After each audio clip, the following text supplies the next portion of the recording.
Hello everyone, welcome to the PIPCAST 3000, episode 183. I'm Caedo Genesis, this is my co-host, Bad Company Sarge. Hello there. And this is a bi-weekly podcast that goes up usually every other Sunday, and usually has a open world Bethesda kind of topic, RPGs and stuff like that. And this episode, we're going to be talking about the best uniques that Bethesda has done. Mm-hmm. A nice reminder to Bethesda that they can make really good uniques, and we like them. Yes. It's good. Yeah, so if one comes to mind in any of the Bethesda games you have played, please put them in the comments below, and maybe you'll be a comment of the cast in the next episode, and share your knowledge, and maybe add like a location to the thing, or like something that ties it to, you know, where it is or how to get it to. Not required, but helpful. Yeah, that's Caedo being like, okay, we're making guides, everyone, remember? We all do this, we all make guides. It's just something I like it being a standard practice. It's just like, it's very I got second nature Mehrunes for you. razor, and then you're like, okay. See, man, this is something where when I write scripts, I have to think to myself, do I mention where you get this thing, or how much knowledge should I assume the viewer has? Because you can quite easily, especially with like builds that I make, I don't want to go into detail about how to get every single thing there is, like every buff and whatnot. So I'm always like, which information am I actually going to pass on? The most recent script, I was like, I'm going to mention how you get the Steel Battle Axe of Fiery Souls. Only briefly, I'll do like a sentence, but that was just one where I'm like, this is something people may have missed out on, so I'll just quickly acknowledge it. Yeah, it's one that's like unique, and you can jam it out of it too. Yeah. So that's that. Yeah. So if you want to give extra details, you're welcome to do that. It's very helpful for anybody else who might be interested. So quick thank you to the supporters of my main channel, that is Caedo Genesis, and this channel, the PIPCAST 3000. You help keep these things going. If you do support, you can be added to the end credits of these, alongside Wasteland Legends Sven, who has been in the $50 tier for a very long time, and I appreciate it. I appreciate all the help. Okay, so we have a few news things. We have the comments of the cast, and then we'll get into the main topic, because there has been a couple of big things that happened the last couple of weeks. Yeah, mostly bad, mostly not good. So we do have chapter points if you're over that. But first, Sarge, would you like to pick a comment of the cast where our last episode was about our Skyrim 6. Yep, Skyrim 6. Skyrim 2 wish list, our Elder Scrolls 6 wish list. Yes. Well, we got a comment from the Salty Canadian 4824, who, oh god, I don't think I can do a Canadian accent. I can't even think of what they sound like. Oh, that's bad. Oh, I'm sorry, Salty Canadian, you'll have to get a regular voice. Just says, my wish list is longer faction quest lines, more skills, improved magic system, brackets, magic kind of sucked in Skyrim, more major cities, Skyrim really only had 5, and difficulty sliders. So that's their wish list. I do wonder if the magic system's going to change a fair bit, because I feel like that's something that changes quite a lot per Elder Scrolls game. Yeah. And, like, in terms of, like, more skills, it's like, what skills are you going to add in? I feel like unarmed is one we both could very easily be like, an unarmed skill tree could be cool. Yeah, it would be a cool skill tree, for sure. But then I'm honestly not sure what other stuff you add in. Maybe if they throw in, like, medium armor as well as light and heavy. But there's nothing that jumps to mind as, like, oh my god, they missed the blank skill tree. So I'm curious what skills you'd go for. So if you're listening to this Salty Canadian, please let us know what skills you'd like to have full skill trees and stuff. Yeah. If I may make a suggestion, since we talked about not piloting. Oh, the piloting skill, of course. The piloting skill. Why don't they just make Elder Scrolls 6 into Starfield? Everyone would be happy then. The Elder Stars 6. Yeah. What I was thinking about is if there's a possibility of being a ship captain because of the ship customization stuff that we talked about in the episode, that maybe that could be a skill tree. It could be related to, like, building your ship, also, travel speeds, or like, the modifiers that you would expect on basically an extension of your character customization. So, or mash that together with some sort of weird settlement thing. Yeah. I mean, they could do skill trees as well as just character skill trees. They could do stuff similar-ish to what they did with, like, the vampire and the werewolf, where it's specific to that mode, and maybe, like, on your ship you can do, like, the Assassin's Creed Black Flag style of thing, where you go into the quarters and then there's, like, upgrades and whatnot, and that's where you have your skill tree. So I think there's definitely ways to add in, like, skill trees and stuff without overpopulating the character skills right at the start of the game. And with stuff like shipbuilding and settlement building and all of that, you could have dedicated skill trees at those locations. Yeah, I would like... Well, we already talked about the magic system too, actually. Yeah. In the episode. So, you a lot of boxes you checked. The Salty Canadian, thank you for the comment. Yeah. Appreciate it. And again, if you want to be a comment to the cast, leave one. Yep. That's it. Either on YouTube or on Spotify. So let's get into the sad news. Yeah, which so many people are going to be salty over, because it sucks. In the gaming space, yeah. I feel like the past 3 or 4 episodes, we've had something negative to say about Xbox doing just something a bit iffy, So PlayStation heard all of that and was like, hold up, they're about to steal our worst company or worst gaming company trophy from us. We can't allow that to happen. So PlayStation have now announced that physical discs of games are going to be no more. By the start of 2028, specifically January 2028, there'll be no physical discs releasing for new games on PlayStation consoles. Yep. Yeah, no more physical media. And this is also coming right after PlayStation just removed, like, a couple of games, I believe, and also 500 movies from, like, the digital store.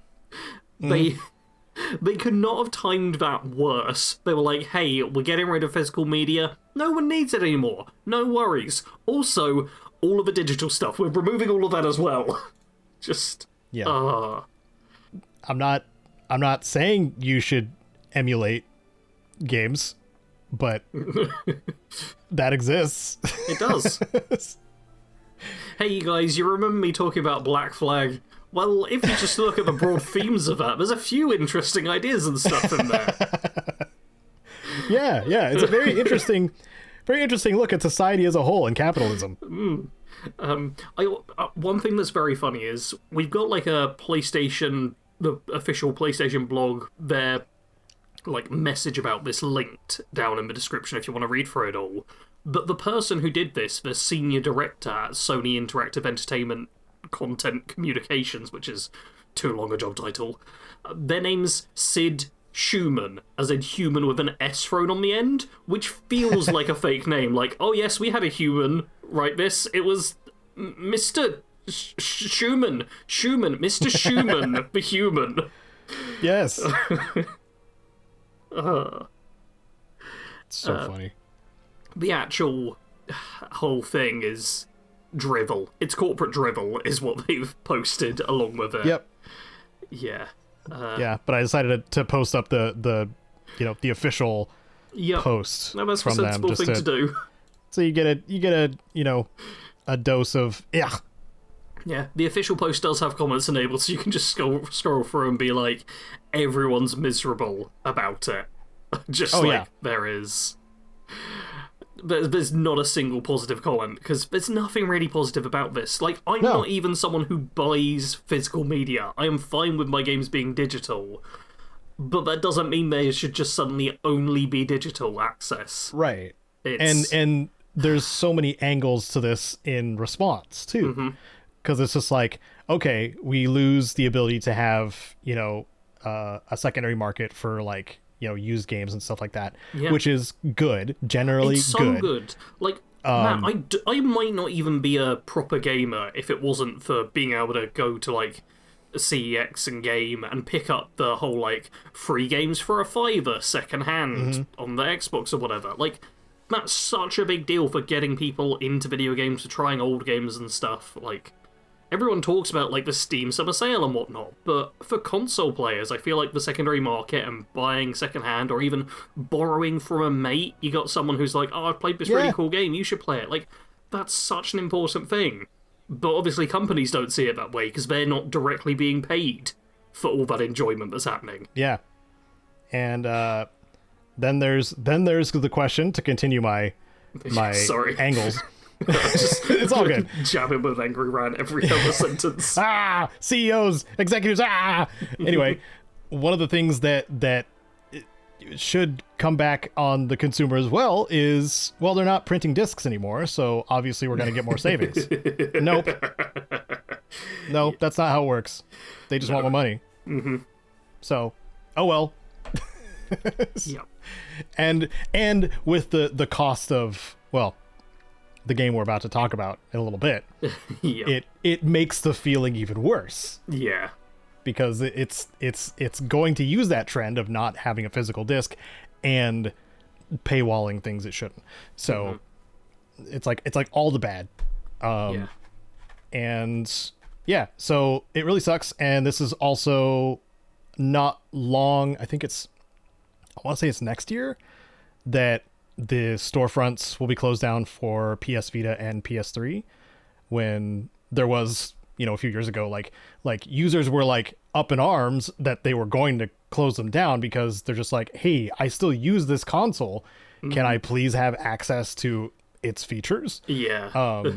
And they listened for that part, but now they're shutting it down again. So it was fun while it lasted, I suppose. And it sounds like game updates might still be happening. I hope. Maybe. Because if not, my PS3 turns into a brick, which would suck. If I got any new games for it, because the current stuff installed runs fine.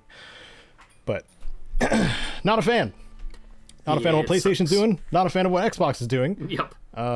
One thing that I feel like Tony Mo may have said, like, I don't know if I'm attributing this quote to him or not. I also can't remember it, but it's something like each of the companies is trying to win the contest of kicking themselves in the balls, or something along those lines. Where it's like, anytime one of them does something bad, the other one's like, perfect, my opportunities also suck. Yeah. It's just... It's like we're in the era of Jackass again. Yeah. And it's but we're the ones suffering. The people at Jackass decided to do that. Yeah, and they're just riding a shopping cart down a hill and hitting all the mailboxes on the way with their bodies, not with anything that would make sense. So enough of that nonsense. How about some other nonsense about Oblivion Remastered? Hey, remember Oblivion Remastered when it came out? Yeah. Remember that happened? I really enjoyed it. It's pretty good, right? I mean, it's a very good game. It's still got some issues and may have been, kind of abandoned by Virtuos and Bethesda shortly after releasing, which is kind of annoying for the rest of us. But then all of a sudden we got a trailer for Switch 2 for August 11th for Oblivion Remastered to come out on Switch 2. Yeah. And guess what the comment section of that video is full of? Oh god. I can only imagine bad things, Caedo. I can only imagine bad things, and most of them aren't even words I want to say on the internet. Please tell me it's better than that. Well, I didn't see any slurs. I didn't scroll too far though either. We're above rock bottom. That's it, crawling our way from the worst. Yeah, but the majority of it is like, please patch the console and PC versions before dropping this, or like, please have a patch that comes out with this release so the rest of us can have a smooth gameplay experience, because I still have hitching issues in mine. I've fiddled with the settings so much at this point that it's tolerable, it's playable, but like it has those hitches every so often, like while you're out in the wilderness. Which sucks, it's a game that I love full immersion in, and that pulls you right out of it.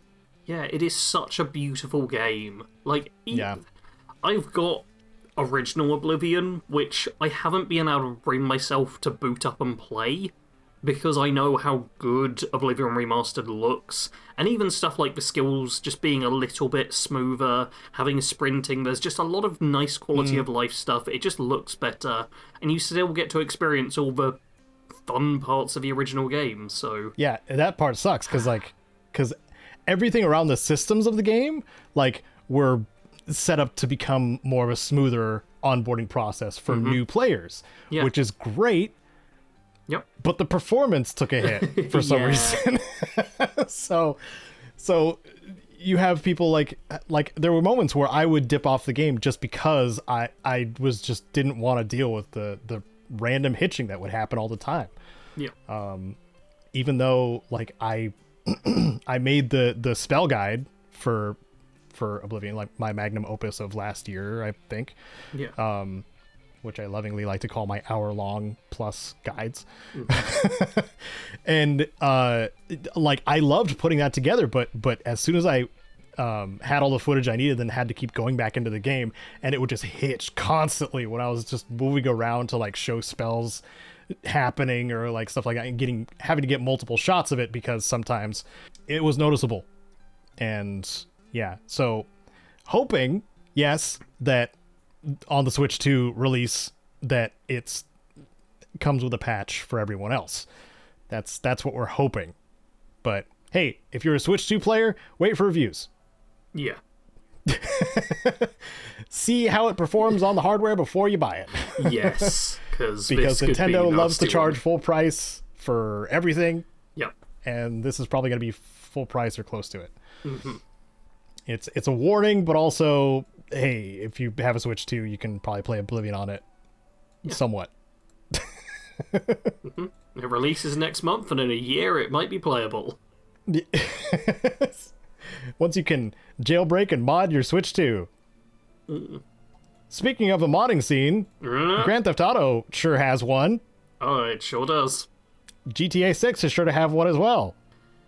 Yep. There's going to be so many nudity mods on, like, day 2. Oh, yeah.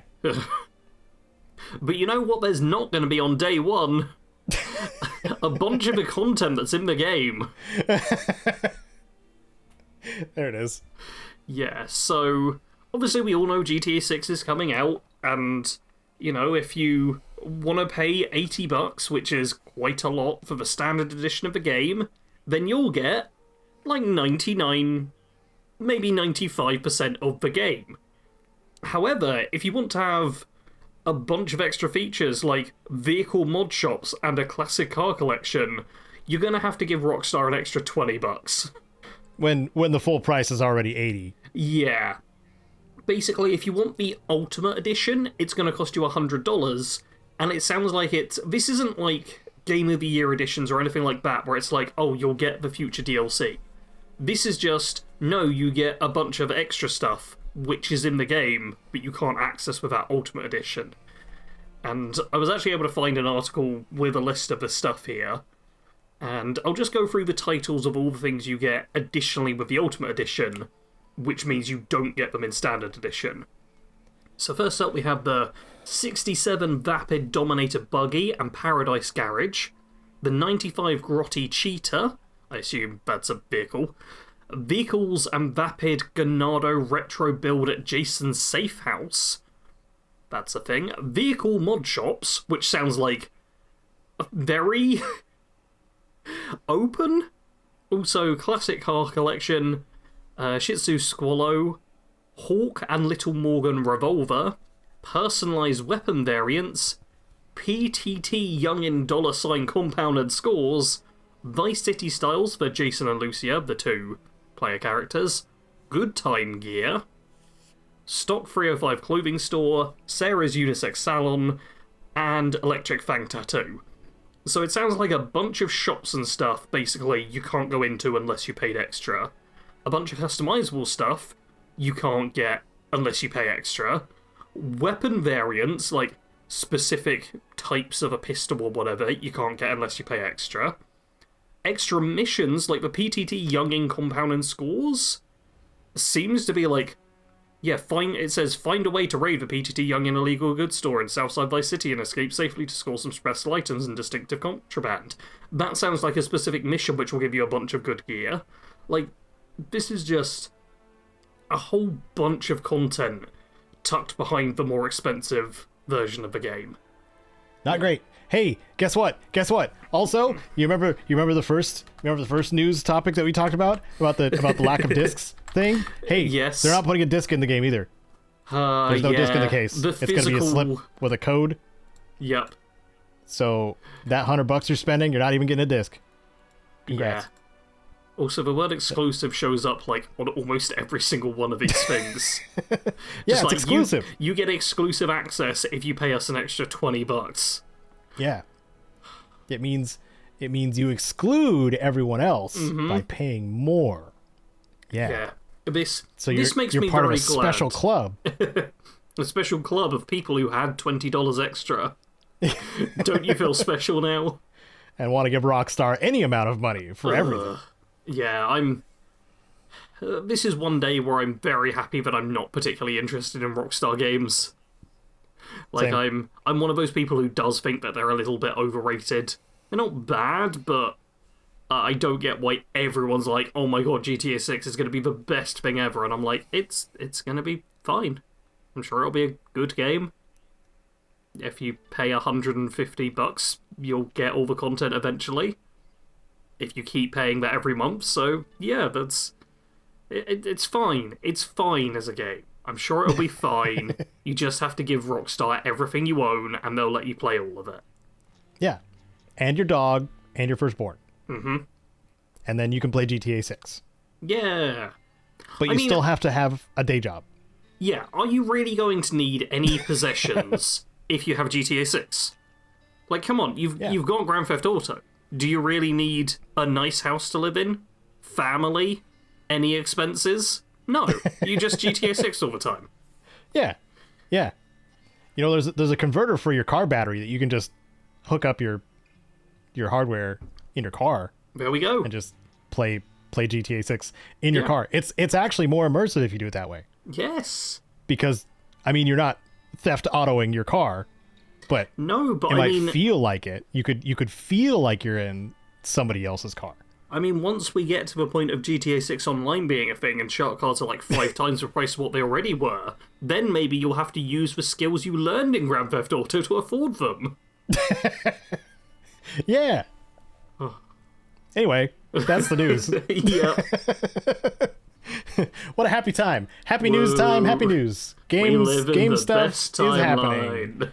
And it's all bad. Studio closures and executives being stupid and publishers garbage. Indie games still exist. Indie games still exist. It's a good reminder. Hey, thank you. Most of the content creators I've been watching having fun recently have been playing indie games. Mm-hmm. Myself and Nelsar included. Ones are like on the AAA stuff. It's weird. Yeah. I showed footage of it either last episode or the episode before of Misery. Yeah. And that's fun. That's a fun game. Made by one guy and maybe a couple friends. And yeah, it's a fun multiplayer stalker-like experience. Yeah. Let's talk about some uniques, Sarge. Yes. Some uniques that we want Bethesda to remember that they can make these and have a loot system and they can be in the same place. Yeah. It's like, as long as you've got a bunch of good uniques, we can accept the odd legendary item here and there. And Bethesda has a surprisingly good track record with unique weapons and armor and items and stuff, considering how heavily they've shifted into random generation of effects onto items lately. It feels very much in stark contrast. Yes. We're going to go over several different games. I've actually listed Fallout New Vegas as well, which I'm aware isn't a Bethesda game, but it's an Obsidian game made with like a Bethesda engine and stuff. So blaspheming. We might mention a few New Vegas ones, but I'm going to start off with Fallout 3, where the first thing I want to bring up is actually the experimental Merv.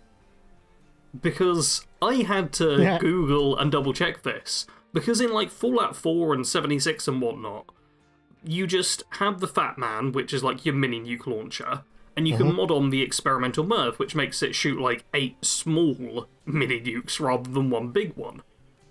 However, back in Fallout 3, the experimental MIRV was just a unique weapon. Yeah. It was like one of a kind. You did like a quite extensive and fairly difficult quest to get it, and then you got the Fat Man, but upgraded so it just carpet bombs an entire area and probably kills you as well while you use it. And it was great. Yeah. It doesn't kill you as readily as the Fallout 4 variant, though. Because the bomblets deploy a little too close in Fallout 4. To where, like, you have to be on high ground. Or at least it feels like you should be on high ground when you fire it. Otherwise, you'll just die. I mean, I'm just always in the habit of pointing it, not directly up, but at least, like, 45-degree angle. Like, I can't risk shooting close by. But yeah, I think it's very cool how this was a unique weapon that then was obviously so good and so fun that Bethesda decided to make it more common in future games. Because, yeah, it's really cool. Though it does mean we now have the slight disadvantage of in future Fallout games, we don't really have a unique Fat Man so much. We have a couple of unique mods, like I know there's the bowling ball striker mod you can get in Far Harbor and Fallout 4 to make it non-explosive but like knock people over and stuff, which is cool. But I do wonder if they made a bit of a misstep making the MIRV no longer unique and making it just something you can just make now. Yeah, I don't know. It felt like they wanted to go with some goofy ass weapons. Yeah. Like they wanted to have some of those in there, and the rocket launcher was one of them. Like, yes. Some of the promotional material was just firing teddy bears at people and killing them with it.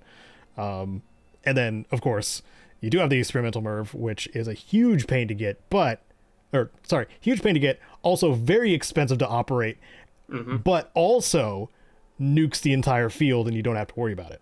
Yeah. And it for a game that timed spectacle just right, like when you're, walking by cars and they catch a couple bullets or something like that. Yeah. Or when the buses go off and then you have a MIRV slung on your shoulder where you can just make a whole line of that down a street. It's pretty righteous. Especially when the Enclave starts showing up in their vertibirds, you're just like, nope. Yeah. So really cool addition. I love spectacle weapons too. Like, yes, they don't have to be practical at all. It's just more like get crazy with it. This is Fallout we're talking about. Yeah, like some uniques are good because they're just good to be able to wield, and they're nice solid weapons. They're better than the base variants. And some uniques are good because they're ridiculous and just over the top in some way, and it doesn't matter how practical they are if they're just a lot of fun to use. Yeah. So about Lincoln's repeater, that's one of the powerful. Yeah, powerful that's rifles. a very practical one. We've got a little list here, which is mostly made up of stuff I put in. I did my research for this episode. You sure did. But Lincoln's repeater, I really like it because I'm very much a rifle sort of character when I normally play through Fallout games. That's the way I like to go. And Lincoln's repeater is just a very good, satisfying to use like lever action rifle as well. Like I know New Vegas gets all the credit and praise for the lever action weapons because it has a bunch of really good ones. But Fallout 3 had Lincoln's repeater, which gives you that same feeling. Fallout 3 has 2. Yeah, there's not a lot of them. Well, I mean, 3 technically. Wait, Lincoln's repeater, the backwater rifle, and the 10mm rifle, is it just called? Basically the non-unique version. Oh wait, is there a non-unique version of the backwater rifle? Yes. I say, ignore the sounds of me typing. Okay, apparently not. Okay. Apparently I'm so messing that up. 2. Yeah, it is just lever action rifle. Oh, the lever action is the non-unique version of it. Oh. Yeah, because there's technically not a non-unique version of Lincoln's repeater until the DLC came out. Because you'd repair that with hunting rifles instead. Right. Yeah. Okay. Fair enough. Yeah, there are technically 3, but yeah, not a lot of lever actions. But this one, as well as just being very practical, also is Abraham Lincoln's rifle, which is a cool thing that you can do in a Fallout game, which you can't do in most other video games. You can't be like, here's this famous figure from American history, here's a weapon they used, and give it to the player and that feel like a normal thing. But thanks to the world of Fallout being what it was, you can have like this technically quite an ancient weapon at that point and just be like, hell yeah, of course I'm going to use his gun to shoot people. Mm-hmm. And especially if you do the whole, like, dealing with Paradise Falls and freeing the slaves with that weapon, it's a fun way to, like, have this extra bit of history to it all. It's very cool.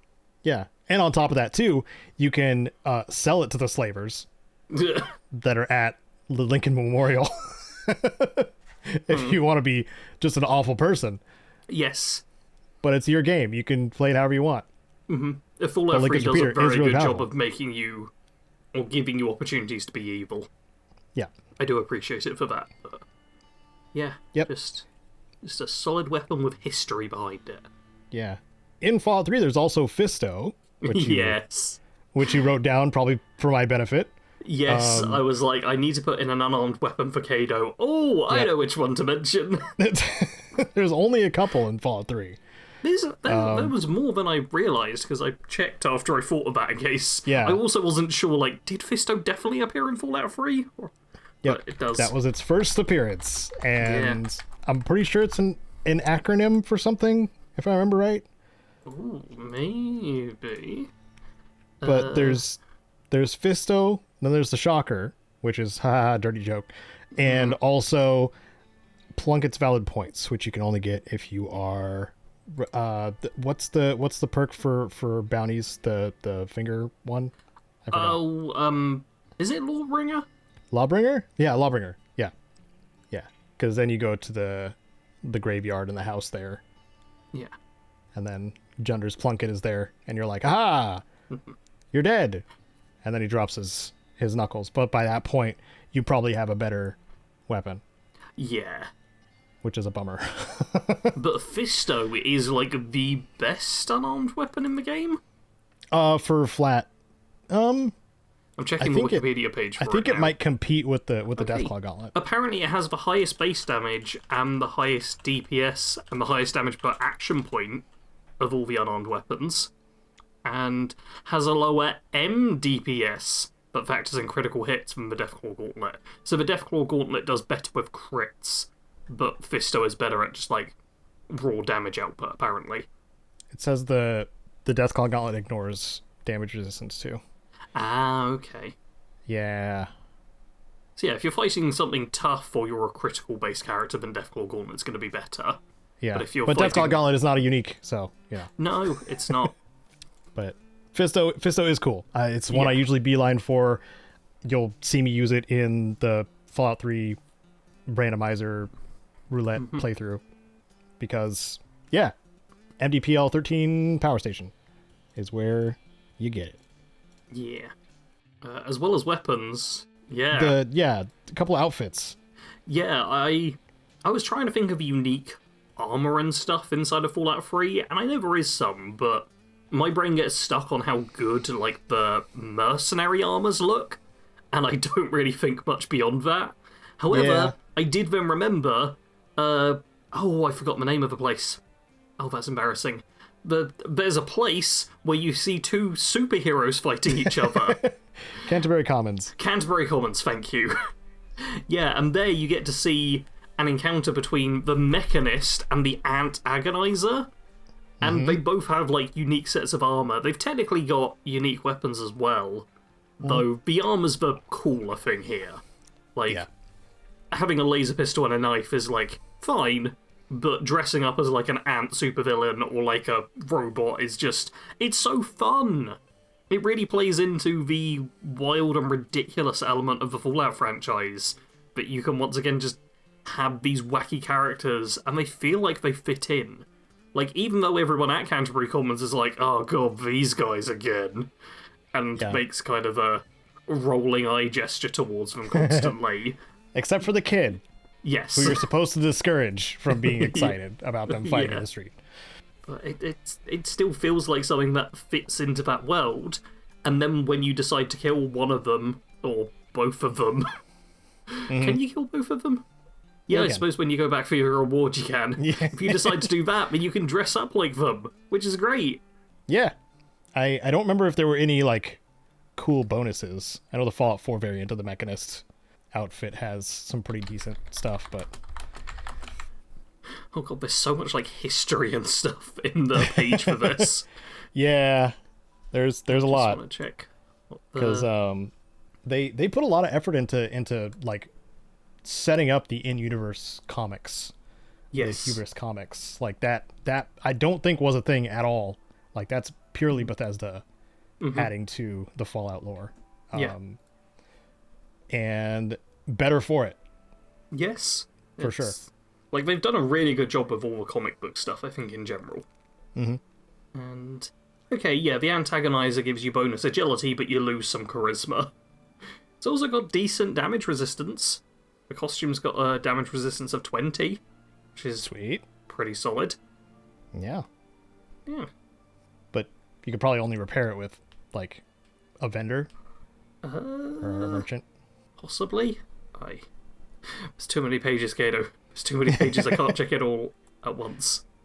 Yeah, I remember. I think it was Poplar's hood from Oasis was one of my favorites too. Yeah. Not just because it was like the only hood in the game and I wanted to look cool, but also I gotta start looking these up.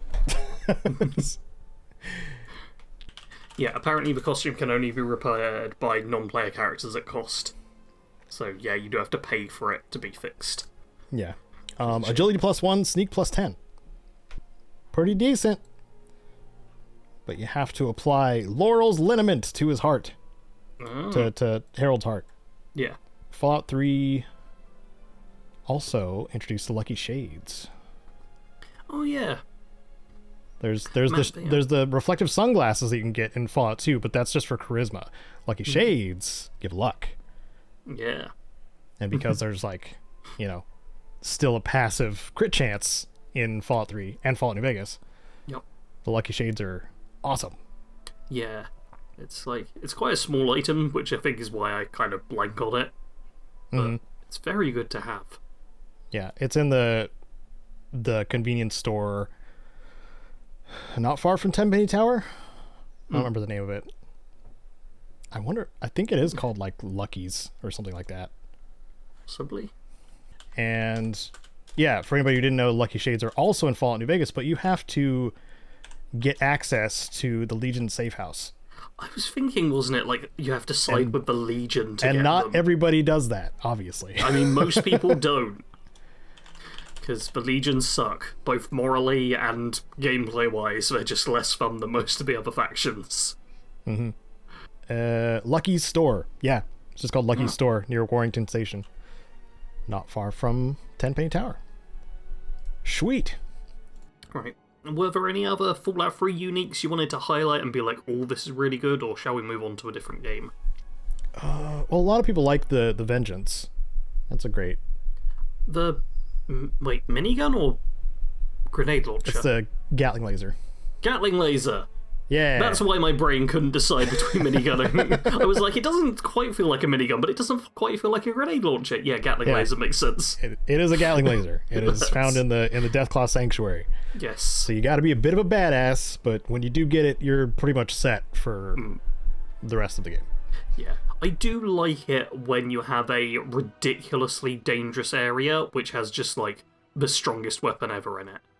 Because it's the kind of thing where it's like, you're realistically not supposed to get it till super late game where you can already deal with anything anyway. So it's like, sure, you're overpowered, but you were already at the point where nothing was going to stop you. But it does also give the opportunity for, oh, I've come up with this super weird strategy that will get me through it. Like, I've got 50 stealth boys, and I just use them I was going to say, constantly. too, like, I've got 50 bottle cap mines. Let's freaking go. Yeah, stuff like that. Like, there are ways to get the ridiculously powerful stuff if you know what you're doing, if you plan a bunch, if you're willing to go through with it, which I really enjoy. I like that. because it's rewarding you either for getting incredibly powerful or getting incredibly creative. Yeah.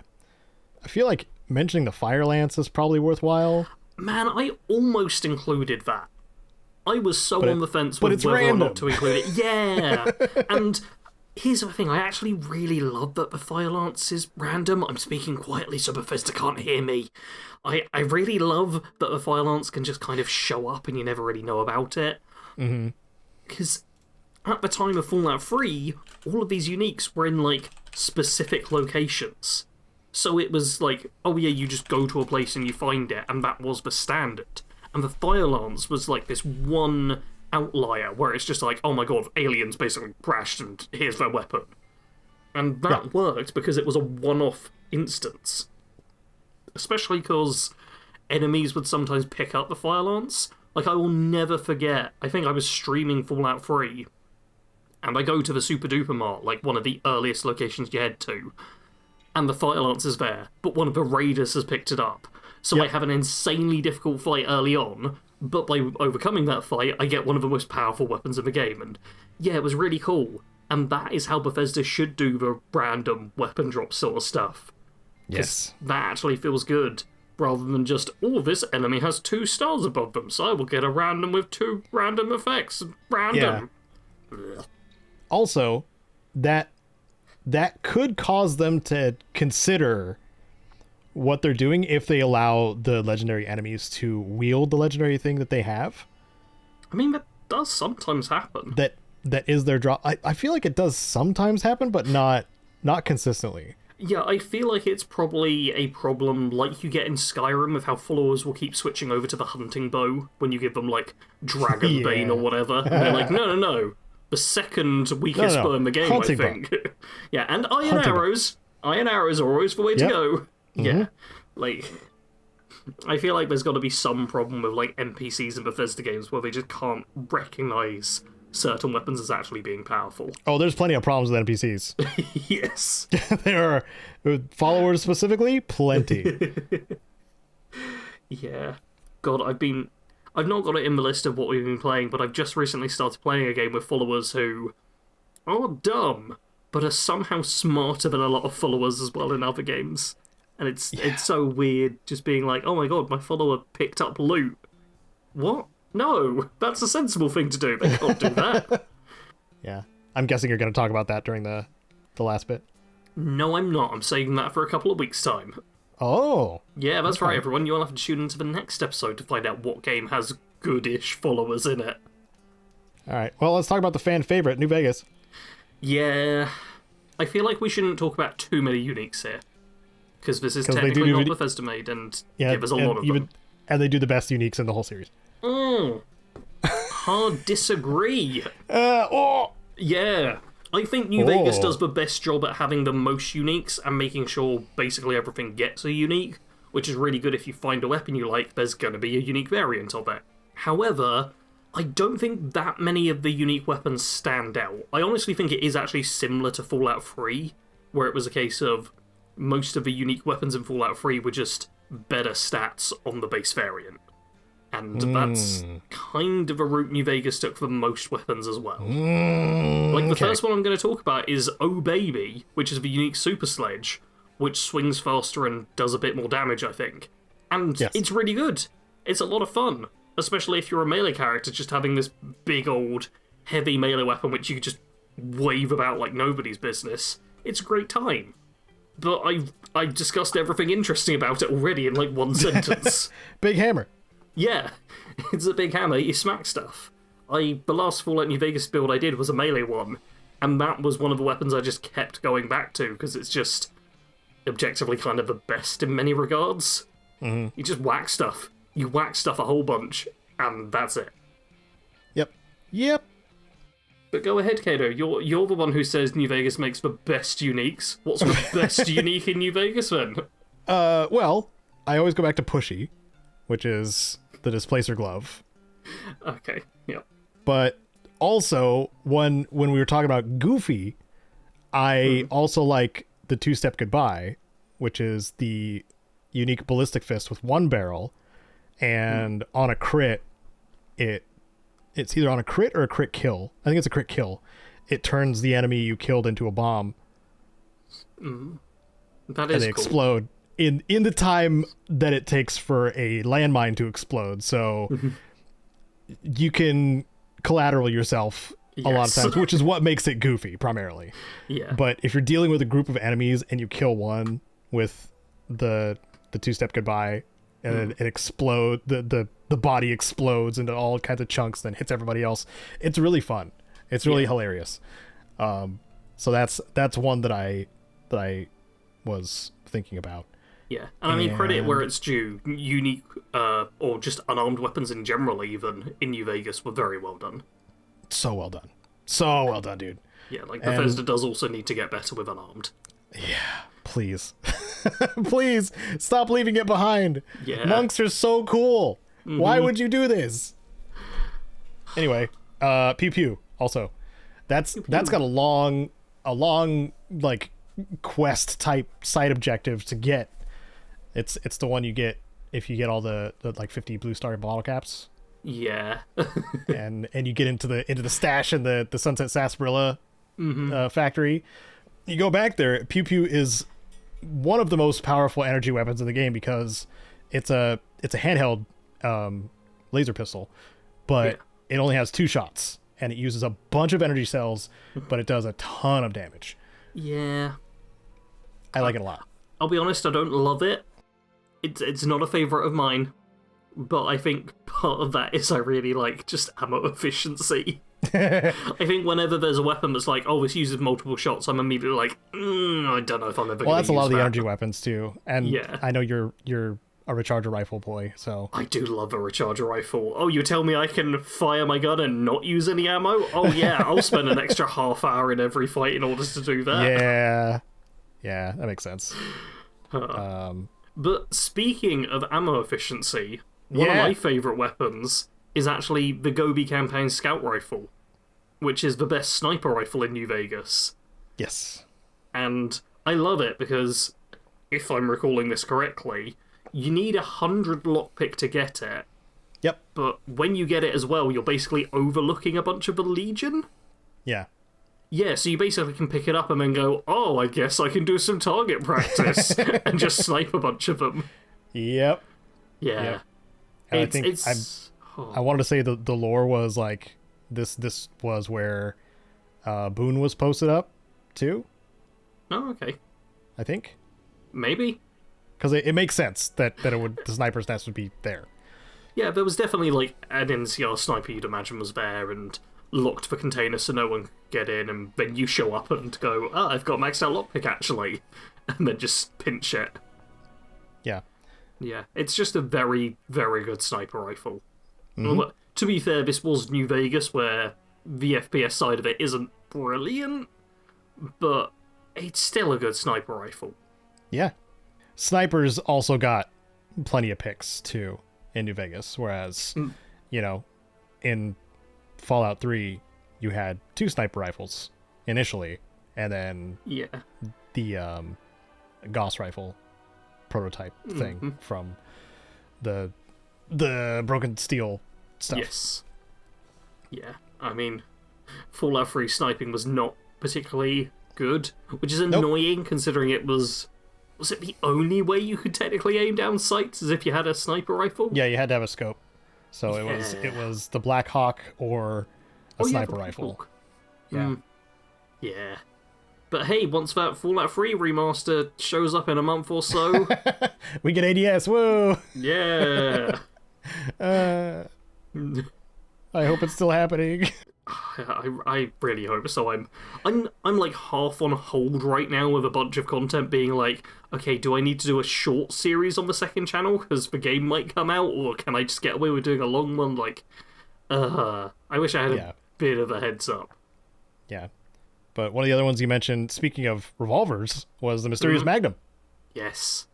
Which is like a layered, unique kind of thing. It's the only one that plays music when you draw it. And that's the entire reason why I put it on the list. I care not about the stats, I care not about how you get it, I care that it goes bow, bow, bow, when you draw it. And then goes bwah when you put it away. Yep. What a nice big iron to have. Yeah, I'm not sure how many players out there actually intentionally get this weapon in order to have a good gun, versus like how many people get it because it just has sound effects. Yeah. Well, because I have the quick draw, or what is it called? Is it called quick draw? Maybe. Because I take the quick draw perk. Yeah. It plays it twice. Because you draw it so fast. Another reason why quick draw just isn't that good a perk. I was hesitating on mentioning that because yeah. then you're going to be like, we have beef about this. I mean, to be fair, in New Vegas, my bigger beef is because you only get perks every other level. So I'm a bit more fussy about it. Yeah, like I think if New Vegas gave you a perk every other level, or every level, sorry, then quick draw. Because I feel like quick draw's actually better than rapid reload in Fallout 4, percentage-wise. Quick draw is just for drawing your weapon, though, I'm pretty sure. Yeah, it's equipping and holstering becomes 50% faster.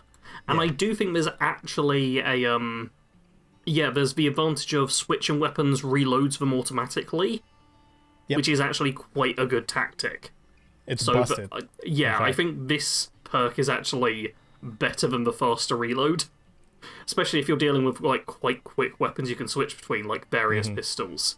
So yeah, quick draw is better than rapid reload. If you go from your revolver to your minigun too, like or vice versa, like you get that out real quick. Yeah. Yeah. I like the Mysterious Magnum as well. But like we were saying, there's so many uniques in Fallout New Vegas, which I loved covering because of the diversity of how they look and also, the different things that they do sometimes. Yeah. A lot of fun.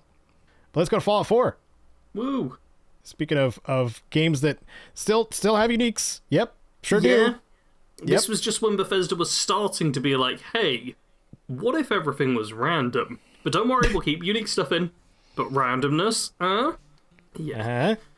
You guys like loot boxes? Ugh. But despite Bethesda starting to go that sort of route, they still did put in quite a few, like, really cool, unique weapons and armor pieces. Yes. Like, I feel like sort of the most famous or well-known at this point might be the Deliverer, just because it's arguably, like, the best gun in the base game. Oh, it's insane, yeah. Yeah, like, it is... We've talked about this multiple times. Like, there's no downside to this gun. Yeah, it is just incredibly good. Like, I did my one-gun run of Fallout 4, which was a permadeath survival mode run, where I could only use a single ranged weapon throughout the entire playthrough. And I chose the Deliverer because it's, like, so good, and got me through the entire game. Yep. And I was, like, fighting the Brotherhood off, and just being like, pew, pew, pew, pew, pew, and just, like, them dropping. Because, yeah, it's an amazing stealth weapon, because it comes with Suppressor. It has better base damage than, like, almost all the pistols. I feel like maybe the revolvers have slightly higher damage, but it fires a lot faster than a revolver and has quick reloads and uses 10mm ammo, which is super common. You'll find it everywhere. Like, it's... And it uses, like, 5 AP or something like that? Something stupid? It is so efficient inside of that. Like, you will quite often run out of how many shots the game allows you to function or to input before you run out of action points, which I feel like happens with no other weapon. Yeah, it is just an amazing, amazing gun. They also gave it a unique skin. It wasn't just a 10mm with a different, like, legendary effect stacked on a different name, which is what Fallout 4 had a bad habit of doing. Just giving you the base weapon with a legendary effect and naming it something different. Yep. This was a and then confusing players till the end of time of like, oh, this is a unique. It has a name. It's definitely unique. Righteous Authority is unique. It has to be. Yeah. But the Deliverer is a true unique. It's got, like, story and stuff behind it, which is always nice. Like, as Caedo said, there is just no negatives to this weapon at all. Nope. Well, I'm gonna skip the one you wrote down in spot number 2, and instead talk about the 2076 World Series baseball bat. Oh, hell yeah! Because this thing is great. Like, baseball bats are cool in a Fallout setting to have, and having the Diamond City literally in a baseball stadium, and you have a gentleman there who sells baseball bats, aka swatas, and considers baseball to be like one of the most violent pre-war games ever made. Super cool that it's got all of this stuff. And then you find out the 2076 World Series baseball bat is in a museum in Jamaica Plain. And once you pick it up, you realize that it has a unique effect of knocking enemies away. Not just knocking their heads off and playing an audience fanfare, but knocking their whole body away. And it works on pretty much anything, I'm pretty sure. I'm pretty sure I use it on Behemoth. Seeing it with Death Claws is the thing I can think of. Death Claws can fly away if you hit right. But the really cool part is about Fallout 4 and its later DLCs is the World Series bat could also be upgraded with the Raider upgrades from Nuka World. So you could add the material upgrade to make it a metal bat, and then you could add rockets and spikes to it and make it that much more stupid as a weapon. So like not only is the effect really cool, but its damage is matching what you're going to be facing off with. So generally probably one of the best melee weapons, I would say, in Fallout 4, just because it did have a retroactive change, which a lot of stuff didn't when DLCs kept coming out. So that alone for me is like, oh, this weapon's super cool. And the Jamaica Plain heist is fun too. Yeah, it's also like just a fun little quest attached to it, which is something that shouldn't be understated. Like, just having a unique laying out there is not half as good as having like a specific character be like, hey, I want you to find this legendary weapon or whatever. Like, bit of story goes a long way into making something feel cooler. On the story and thematic side of things, I want to bring up the Broadsider. Oh! Which is a weapon I almost never use, because it's just not very practical. Nope. It's literally a portable naval cannon. There's a whole loading screen about how ridiculous it is as a weapon. But it just lets you shoot cannonballs at the enemy. Yep. And you get it from Captain Ironsides. Captain Ironsides? Yeah, Captain Ironsides. I wanted to make sure I got his rank correct. I didn't know if he'd been promoted yet. But yeah, you get it from Ironsides, and you get it from one of the most fun quests in the game. Like, it's a blast. Ha! Yeah. And it's one of those examples of just like a very goofy Fallout weapon. It became like a standard weapon in Fallout 76. Yeah.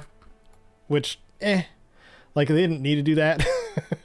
But then they made the I don't remember the name of it, but it is like the starry version of it for like Nuka World that you can get. Version of it for Nuka World. That explodes into fireworks. Like it's a proper unique. Broadsider. I'm not entirely sure what you're on about here. Wait, are you talking about the Fallout 76 right now? Yeah, it was just Oh, Grand Finale. Grand Finale. Yes. The unique legendary version from Nuka World on Tour. Sorry, my brain was like, you're talking about Nuka World, so I switched back to Fallout 4 and that DLC. Oh, yeah, my bad. That's alright. I forgot that Nuka World on Tour is a thing in that. Yeah, which has, a firework version of the Broadsider. Because 76 sort of has uniques. Like, it's a multiplayer game, so it can't really do uniques as such, because everyone has to be able to get them, which means you typically have to get them multiple times, but they're at least trying. I appreciate the effort they're putting in. And like, this specific weapon does this specific thing, and its name only changes if you change it yourself. Like, it's the closest to uniques we can get in 76, so that's why I call them that. And they have their own effect. Like, you can't duplicate that firework effect on anything. Not that I know of, anyway. Yeah, it's cool. Cool stuff. You know what else is cool? The cryolator. Hell yeah. You know, I actually have a bit of a weird relationship with this weapon. Because while it's very good, and I think it's a great way to get the player to go back to a past area, because you get it inside the vault where you start the game, essentially, and it requires you to, like, get lockpicking leveled up a whole bunch, which I I appreciate stuff that makes you do that, like the Gobi campaign scout rifle I mentioned earlier. And then you get a genuine, unique weapon from this. But I have two major problems with the weapon. And one is Bethesda's fault, one is more of an oversight. The Bethesda's fault one is cryo cells just aren't common enough. Like, it is so difficult to actually use this weapon and just keep it stocked up. Like, what always happens is you go to every merchant, you buy every cryo cell, and then, like, an hour later, if you're using this as your primary weapon, you run dry. It's just empty. You can't use it anymore. The iBot terminal to hunt them down? Maybe, but then you still have to go and find them and stuff. You do have to still go and get them. Yeah, like, it is such a difficult weapon to keep stocked up. Like, one of the hardest in the game. It is ridiculous how difficult it is to keep stocked up. And the other thing I don't like is that everyone will always be like, hey, just take Dogmeat there immediately and get him to search and give you the weapon. And yeah, that's just one of those unintended glitches, bugs, whatever you want to call it. Exploits would be the correct term, I suppose. Yep. It's just one of those exploits that rubs me up the wrong way. Because it's such a cool weapon, and then it's like, the whole method of unlocking it and stuff suddenly becomes trivialized because someone realized you can just take Dogmeat and tell him to pick up this locked away super powerful weapon. And yeah, that just bugs me. Yeah, there's also a couple. I want to say there's another like unique armor item or something along those lines that I came across when I was making my guides for Fallout 4. That's like literally sunk into the ground.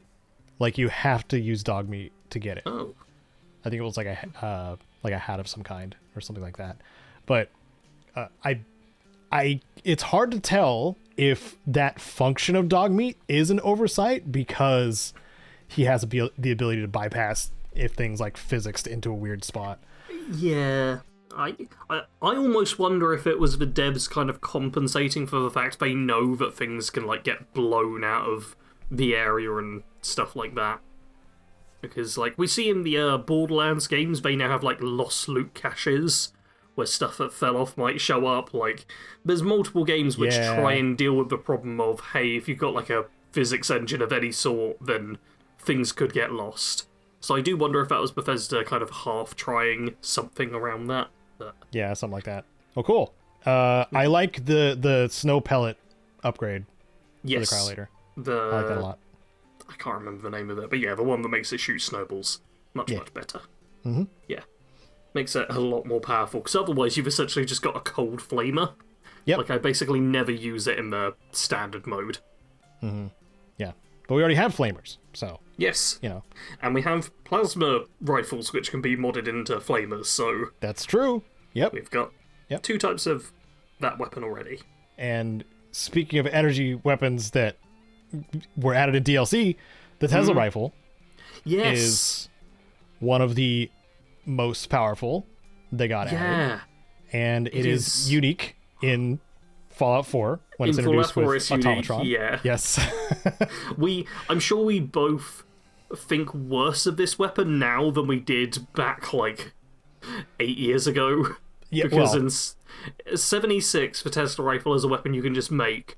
And there was such a long time within 76 where everyone had Tesla rifles and would just hold down the attack button so that everything got destroyed. And a room sweeper weapon. Yeah. In any event, it was like, well, I didn't earn any XP from killing anything because someone had a Tesla rifle. Yeah. I would just use it to like tag everything so I would still get the XP, but not worry about killing stuff. Yeah, but that's the thing as well, you kind of had to use it almost in retaliation. Because it was either like, oh, I'm playing the game just as it is, and I got no XP, or, oh, I've got to join and be one of the people with a Tesla rifle. Yeah. But in Fallout 4, it's good, because it's a single-player game, it's a unique, and it still has the, like, arcing effect to it, which is great for dealing with crowds. Like, it does. Weirdly, this might be the best weapon in the game for dealing with ghouls. Yes. Because they just charge at you in these big groups which are, like, close-knitted, and, it just arcs between them all. But also it's got the alternate barrels, which... It does, yeah. Are something. Yep. A couple of them are great. Yeah. Yeah. The lobbing barrel, don't bother with it. Yeah. Don't use that one. The rest, have fun. Yeah, like, there's good ideas behind all of them. I like the concept of having a weapon which you can mod for different situations. But I also feel like just the standard arcing sort of shots are what you really want it for. Yeah. I went with the charging barrel just because, similar to the Gauss rifle, you do fully charged damage in VATS. Yeah. So that's what I went with. But you got options. Yeah. There's a splitting one that makes it a shotgun, too. Yes. Which is also fun. What else? Grognak costume. I used that one. Yeah, I wanted to bring up all of the comic book stuff again, essentially. Yeah. But, like, there's both Grognak and the Silver Shroud, and Grognak is very good for, like, melee and unarmed builds, because it gives you some solid bonuses for that stuff. The Silver Shroud, like, costume/outfit/armor, isn't actually that good. Like, I mean, it's slightly weaker of the two, because it doesn't give you, like, amazing bonuses. I think you get, like, bonus agility and perception. It might be Ballistic Weave compatible as well. No, I think you get it armored by, what's his name? Ken Connolly. Ken Connolly, yeah. Yeah. Yeah, he armors it. It's not Weave compatible, it's he armors it up instead. Yeah, so it can be okay, but I do think in general, like, outfits in Fallout 4, if they weren't Weave compatible, tended to be a bit weak. Like, I almost added Kellogg's outfit to this list, because it looks so cool. I love the aesthetics of it, but it's only good in the early game. Like, by the mid-game, it's already, like, a bit weak. Yeah. But And with the Grognak costume, you can have arm and leg armor with it? It's just arms, I believe. I think it might be the Wild Man rags that let you have legs as well. I think Grognak is just the arms. But Grognak, you can still get a bit of armor with it as well. Yeah. And the effect is, like, a really big boost to melee damage, so it's kind of worth it. It makes you a bit more glass cannon-y, which I am 100% fine with. But one of the coolest things about these armor is that they added in extra dialogue and stuff to certain encounters and stuff for if you're wearing it. Like the start of Nuka World, where you go and finish off a Crucible and you're about to deal with the overboss, and he comments on you looking like a superhero. Brilliant! Yeah. Just stuff like that is so cool. Because it's also one of those things where, like, 99% of players won't see it, and I know it can often be discouraging for some devs and stuff, being like, oh, I'm putting all this work in and most players won't see it. But that added stuff, which you might not see, adds so much value to games. It makes them feel so much more real, so much more lived in, so much more immersive. Like, I always love it when there's just little hints and stuff like that. Oh, the characters notice something about you. Yes. Yeah, I think that's cool too. It's a very Obsidian thing, actually. You know, putting things out of the way for players to discover that is not pointing you directly to it. Do this, try this, and just discovering it when it's, leg and arm armor can be on. At least that's what the wiki says, can be on the Grognak outfit. How much do I trust the wiki? Yeah, it's been around for a long time now. Yeah. It's mostly right. It's not perfect, but it's mostly right. Yeah. So, that was most of our Fallout 4 stuff. Is there anything else that comes to mind? There was nothing else I could really think of. Like, there is some good stuff here and there, but the Striker's kind of funny. That's the Fat Man from Far Harbor, which knocks you over, right? Yeah, it fires bowling balls. Yeah, isn't that just like a unique mod on a Fat Man, not a unique weapon? Yeah, so you can get the two-shot one and duplicate bowling balls that way. Yeah, and that is very good. Then you can pick them up. I feel like the unique mods bug me a bit. Like, I don't think it would bug me if you were just given the mod and then told to add it to a weapon. But the fact that it's on a weapon seems to rub me up the wrong way. It's the same with Krem's Tooth. Oh, it's so good, though. Like, it's so good when you can put it on something else. It is really good, but I want it to be an actual unique rather than a mod that is pretending to be an actual unique. There's just something about it which feels wrong. It's almost like there was no real direction with legendaries. It's almost like that keeps happening. Yeah. Anyway, let's go back to Oblivion. Hey, on to Elder Scrolls. Some Elder Scrolls stuff, yes. Yes. So got a little bit of Elder Scrolls. We have some fun uniques that we got to experience in the Oblivion Remaster for sure. A lot of them look different too, like have their own super unique look.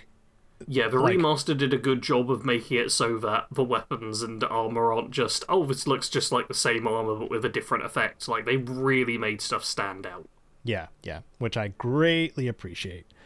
So, you put down the Imperial Dragon armor. Yeah, I did. It's another example of an endgame reward, which is actually really good. Like, it's just, first off, solid armor rating on all the pieces. It also gives it to you as either light or heavy, depending on what you're specialised in, which is, I think, convenient in this instance, especially because it is a endgame reward. Like, you have to finish the main quest line and then, like, wait either a day or a week after to get it. Like, it's something you're not going to be getting right away. Like, in general, I'm not the biggest fan of, like, it could be this or this, depending on, meh. But in this instance, I'm like, yeah, I'm fine with that. It gives you resistances to, like, fire, frost, shock, and magic, I think. It just makes you basically really tough and tanky. And it looks cool.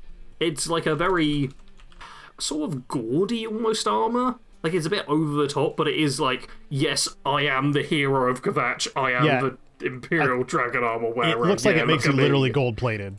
Yeah. It is kind of ridiculous in the visuals, but it also makes it look like show armor, and you are showing off by wearing it, and I appreciate that.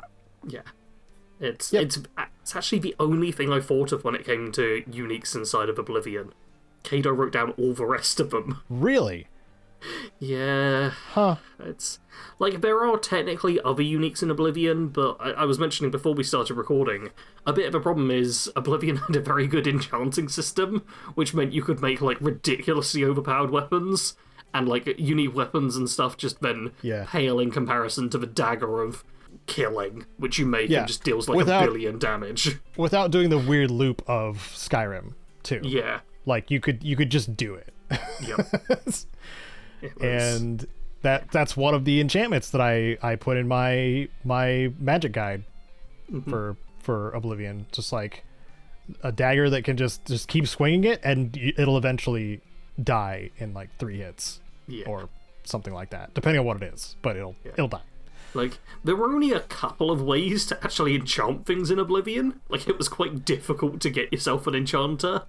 But once you did, it was like, yep, I've won the game. Yeah. Well, it is easier now because the Mage Tower is like default, but you still got to get the candles from the Imperial City Market. But then you can enchant to your heart's content. Yep. So much fun. But hey, Caedo, you had some other stuff in Oblivion that's unique and good. I did, yeah. You sound so much less confident. It's because I was expecting to see more. But one of the things is, like, in Skyrim, you think the Ring of Namira and you're just like, kind of mid. But in Oblivion, the Ring of Namira is just a really nice boost of reflect damage 12%, reflect spell 10%. Ooh. Those are nice effects. Is good. So basically what this means is if the enemies hit you enough, they'll just kill themselves. Yep. Yeah. Very good for a tank build. Yeah. I do love a tank build that's actually allowed to focus on defense and not have to worry about attacks so much. Yeah. And, like, the reflect effects, we've lost those now, sadly. But I would love for them to come back so we could have, like, proper tank builds which don't need to focus on attacking. Yeah. But one of the other things that is cool about this ring is I think the data request might be still pretty low on level requirement. Level 5. Yeah. Oh yeah, that's real low. But even so, like, there is no scaling to the ring, so you can do it at any point in time and it'll still be the same nice bonus. Yeah. Which is good. Yeah. I do think you've also hit the nail on the head a bit there for another thing which puts me off of some of the uniques with Oblivion is the level scaling, which is something I've spewed vitriol towards several times in the past. I don't like level scaling. Just have a thing be a thing. Don't have it suck because I accidentally stepped into a town too early and then didn't show up until 20 levels later, and now it's scaled to level 1. Yeah, why are you showing up so early, Sarge? I just wanted to go sightseeing. It's an open world game. I wanted to look at stuff. I was like, oh, I'll pick up the quest and do it later. And then it's like, yeah, your reward sucks now. Thanks. What doesn't suck, though, is another data artifact you listed, the skeleton key. Yes. Which I thought of in terms of a Skyrim one, which I don't think is particularly good, because Skyrim lockpicking's fairly easy. There are lockpicks everywhere, it's no big deal. Mm-hmm. But in Oblivion, lockpicks aren't as common. You still do find a fair few, but they're not just, like, scattered everywhere. And the lockpicking minigame is really difficult. Like, I am someone who's figured out how to do the lockpicking minigame, and it's still hard. Yeah, like it's just a hard minigame. It's just tedious. It's one of the most tedious parts of Oblivion. And if you just show up at Nocturnal Shrine, she's just like, my eye is missing. Literally, that's the quest. And then you go find it, and then you bring it back to her, and she's like, here's a skeleton key. Boom. Level 10 requirement. So you'd show up at level 10, yeah. And then you have an unbreakable lockpick that you can just auto attempt with repeatedly until you open whatever thing you're lockpicking. It's so good. It's just guaranteed success on every locked container and door. Yep. There is one final thing you've listed here, Caedo, which is something that I don't recognize. Yeah. What is Rock Shatter? Oh, I thought you were going to be like, what is buxom? Oh, no, that was a conversation we had before where I thought Caedo was being a perv, but it turns out someone's name inside of Oblivion it turns has out the word buxom in it. The quest giver to get Rock Shatter's name is Maeva the Buxom. Yeah. Caedo just went, who's the buxom NPC by Anvil? As if Sarge would know, because it's very obscure and like next to Anvil. But there is a farming lady outside Maeva the Buxom, where you get this quest because she's like, my husband ran away with my family heirloom, which happens to be Rock Shatter, which is a dwarven mace that is enchanted with shock damage and weakness to shock, which is a mean combo for any like magical elemental effect. Yeah. And at level 25 or higher, because there is the scaling on this one, level 25 or higher, the shock damage is at 20 and the weakness to shock is at 35% for 20 seconds, which, that's a long time. And you can even stack that with like a weakness to magic spell alongside it, and devastating. So the cool part about this, and it is a little bit of an exploit, because it is a quest item in Oblivion, it doesn't weigh anything until you turn it in. Yeah. Or until you bring it back to Maeva, and then she's like, well, I got it back now, you can have it. Which is a really fun end to any quest. It's just like, please get my urn of grandma's ashes from this dungeon full of vampires. And then you bring it back and they're like, you can have it. You can have grandma. Yep. What do you do with her? I don't know. You just now have grandma's ashes. Congratulations. But when it's in its actual like after the quest form, it weighs 43, which is a fairly heavy. Jeez, I forgot how heavy stuff was in Oblivion. Things are very heavy in Oblivion. But if you don't turn it in, if you don't turn in the quest, you walk away with Rock Shatter that weighs 0. And that is awesome. It's like having a bound weapon without casting bound weapon. So, and it has a pretty gnarly enchantment too. That's worth your time, because a lot of things are weak to shock, or a lot of things are both weak to shock and not resistant to shock. Just generally a great weapon to get. And I think there's plenty more in Oblivion that I could take your word for it, ramble off, but we can move on to Skyrim, where we're both kind of invading. We've both been playing a lot of Skyrim recently, so we have more recent first-hand experience with this game. And I'm going to kick us off with what I think might be my favourite of all the unique weapons. I was going to say all the uniques in Skyrim, but this might just be my favourite unique weapon, full stop, which is Mehrunes Razor. I'm not 100% certain if it is my favourite, but it might be. Because it's just like this little dagger, which its effect is just a very small chance to instantly kill. And that is lovely. That is one of the few times where I'm like, yeah, I like a random chance in here. Because it does decent damage for a dagger, but daggers aren't amazingly good. Like, if you're playing a stealth build, sure, you get your one-shot kills that way. But also, when you just run up to a giant elder dragon, and you've got this little shard of metal, and you just start swinging at it, and its health bar is barely moving, and you're just like, just going at it. And then its health bar goes like 100%, 99%, 98%, 97%, 0. That is just so much fun. Yep. Just being like, ha ha ha, I'm gonna get you. And the dragon's like, oh, what's going on here? This is nothing. And the dragon goes, dies. Dragonborn! And then Mirax steals the soul, and you're like, well, why did I do this? Yeah. But, I love that. Just a chance to instantly kill on a weapon or a weapon type which otherwise isn't really that lethal half the time. It's so cool.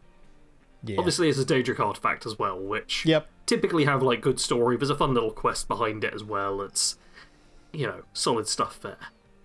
I'm reading up on this other one that you listed, because I can't remember if something's a little wonky with it. The Visage of Mazund? Yeah. The Dwarven Helmet, which lets you burst steam forth from your mouth. Oh, yeah. Yeah, it's just it's a helmet which gives you the power to breathe steam. It does cost a bunch of stamina. However, the helmet also fortifies your stamina by 60 points. So it gives you a lot to work with for the breath one. Oh, so it gives you 2 casts then. Yeah, I feel like you can also hold it down. I may be misremembering that. But I feel like maybe you can just hold down the breath attack and keep breathing and just steaming everything. I will say the one negative side is this visually is just a Dwarven helmet. I do wish it had been given a slightly unique appearance. Like, it doesn't even need to be a big one, but just a bit of a change would have been nice. Mm. But yeah, it's for the steam breath power, I figured it deserved a mention. Yeah, it's cool. Yeah, there are some just really cool things that do one weird thing in Skyrim. Yeah. Mm-hmm. And that's one of them. Dragon Priest masks do lots of things. Yes. I listed Dragon Priest masks in general, because most of them are very good, but there's a few which suck. And I think Priest masks. I've got a list of them up already, yeah. But I think the main thing is, depending on whether or not they're good, the simple question is, could you achieve the same or similar effect through enchanting? And for some of them, you can do the same sort of thing. The big reason why some of them are good is because they have a trio of added effects, and the most you can get with enchanting is 2. Like, if you get the extra enchant perk at maxed out 100 enchanting, then you could give yourself a boost to both archery and alchemy. But the Croesus mask gives you a boost to archery, alchemy, and lockpicking. That's 3 things on 1 item. So even though 20% isn't technically the highest it could be, with crafting system of Skyrim being a bit ridiculous when you really invest into it, it still is like, oh, we're getting a boost to 3 different things.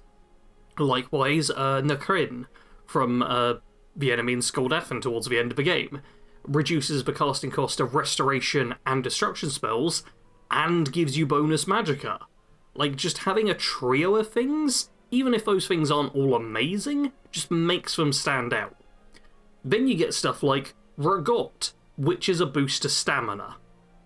Yep. That's all it gives you. It does give you 70 points of stamina, which, is 10 more than the Visage of Mazund, but it also doesn't give you a steam breath. It's like you're basically trading the ability to spew steam forth from your mouth for 10 points of stamina. Like, that's just not very good. Yeah. Most of the masks are particularly good. Do you have any standout ones you want to bring up, Caedo? I was going to bring up Moroki or Morokai. Which is the... I say that like I know how it's pronounced. Actually, Caedo, it's Morokai, I think you'll find. Obviously. So this is the light armor one that you get through the Arcane University, not the Arcane University, the Mages College. Mages College? I wanted to butt in there because I could tell you were struggling, but I also wasn't confident. The magic people, what it was called. The magic dudes. Yeah. You know, the magic dudes. Magic school. Yeah. And the time traveling fellas, and you know. So anyway, plus 100% magicka regeneration, just straight up. I like magicka regen. I know at a certain point you don't need it because you can have, you know, different schools of magic costs. You can have like minus 100% on 2 different schools of Yeah. magic if you max out enchanting. Yes. Yeah. But when, like, before that point, I find this mask extremely useful. So I like that myself. This is actually one mask I don't particularly like. It feels kind of bad because I think my most recent Skyrim build was Morokai. But it's another one where it just does one thing. Mm-hmm. And magicka regen as well. I prefer base magicka increase to magicka regen in general. Magicka regen can be good, and the build I made like stacked a bunch of magicka regen effects, so that it actually makes like a real big difference. But in general, I just prefer having enough magicka, and then I'm also someone who likes alchemy, so I can craft like restore magicka potions if needed.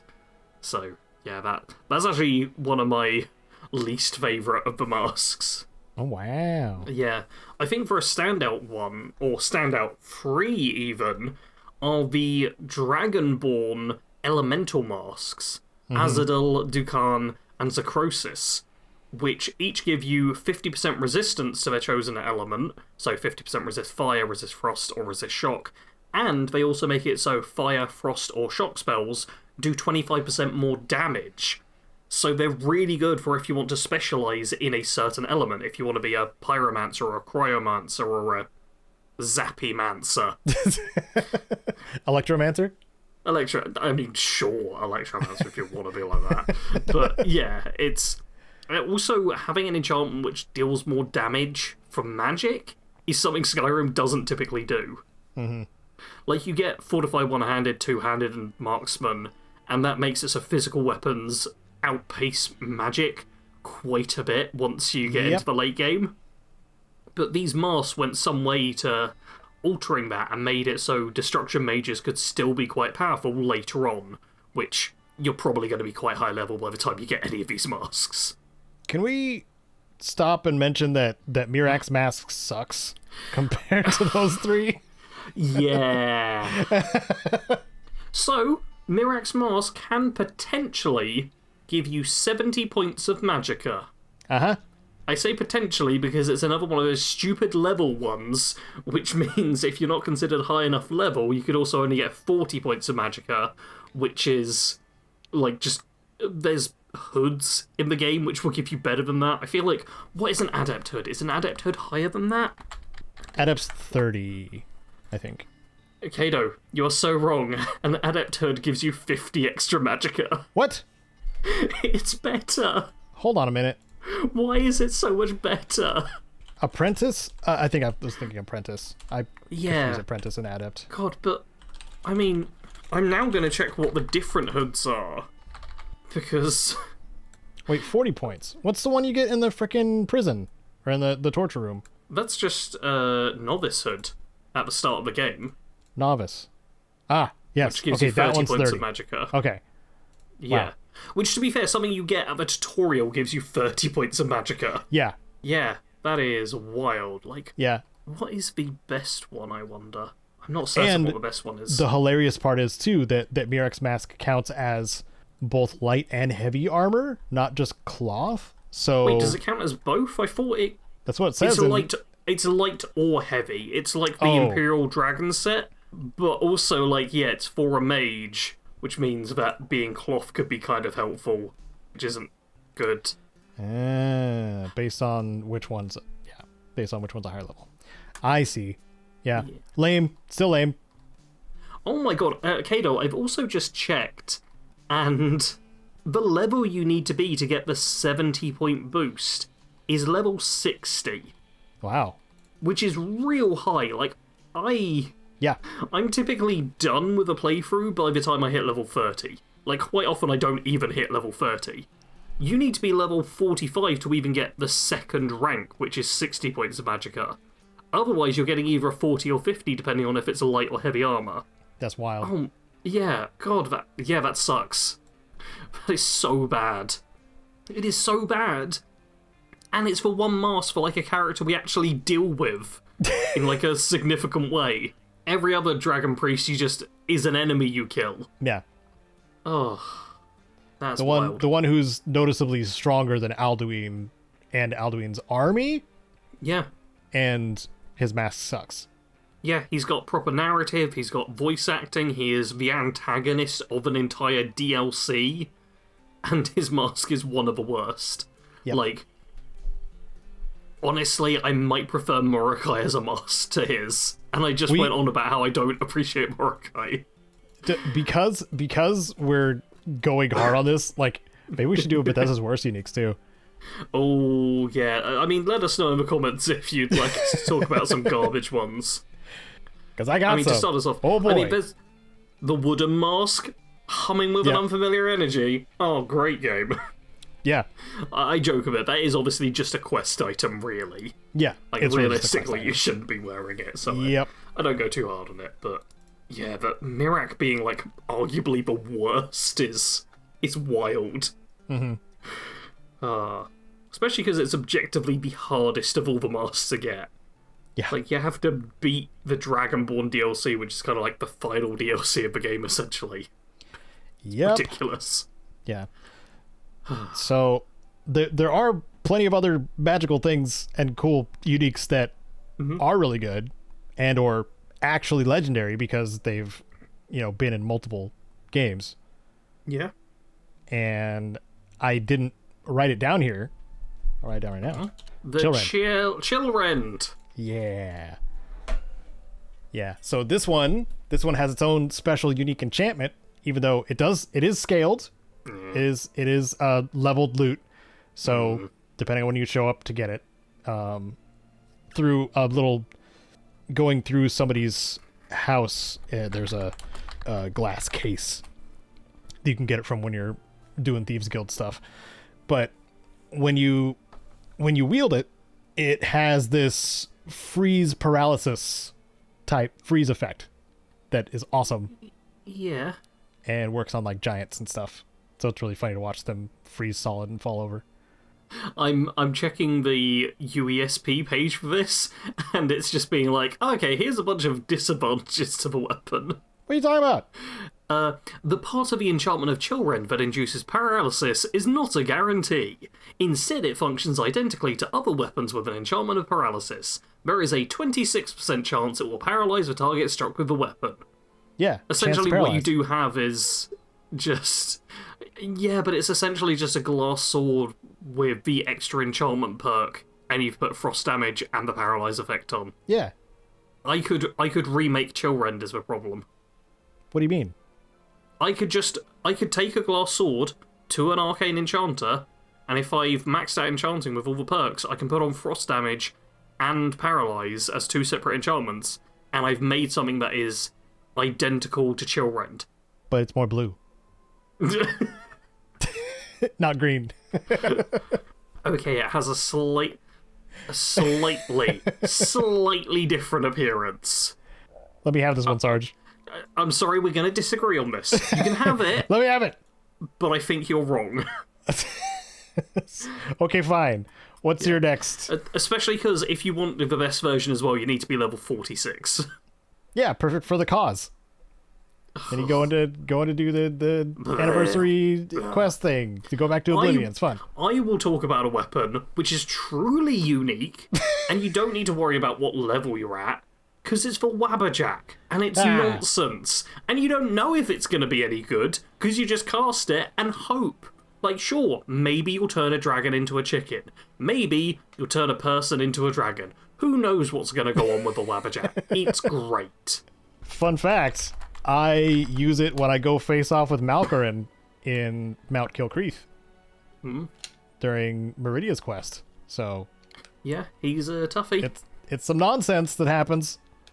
Okay, I'm going to actually list through the effects that are mentioned on the Elder Scrolls fandom site in order. These are Fireball, Thunderbolt, Frost Rune, Heal Other, Disintegration, Transformation, which is into Mudcrab, Daedra, Rabbit, Chicken that explodes after 20 seconds and transforms back.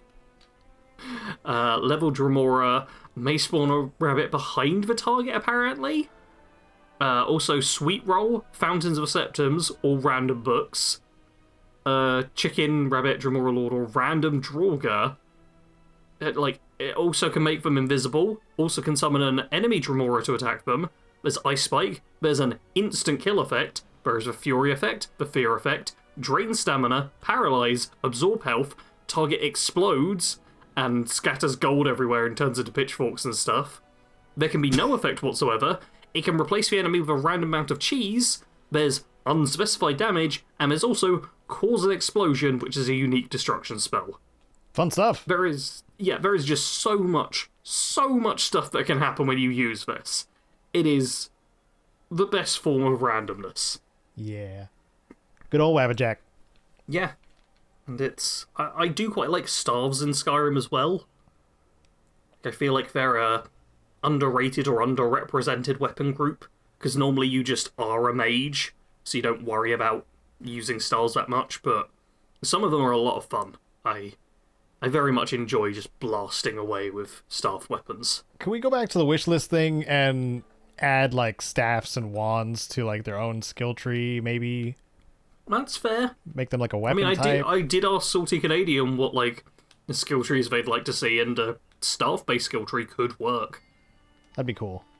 Yeah. Yeah. Keep more charges, do more damage, have something that it contributes to XP-wise. Yeah. I think that is one of the disadvantages if you're not leveling up, so... Yeah. Yeah. Or staves and scrolls, because scrolls don't... Yes. Scrolls can level you up. Do they?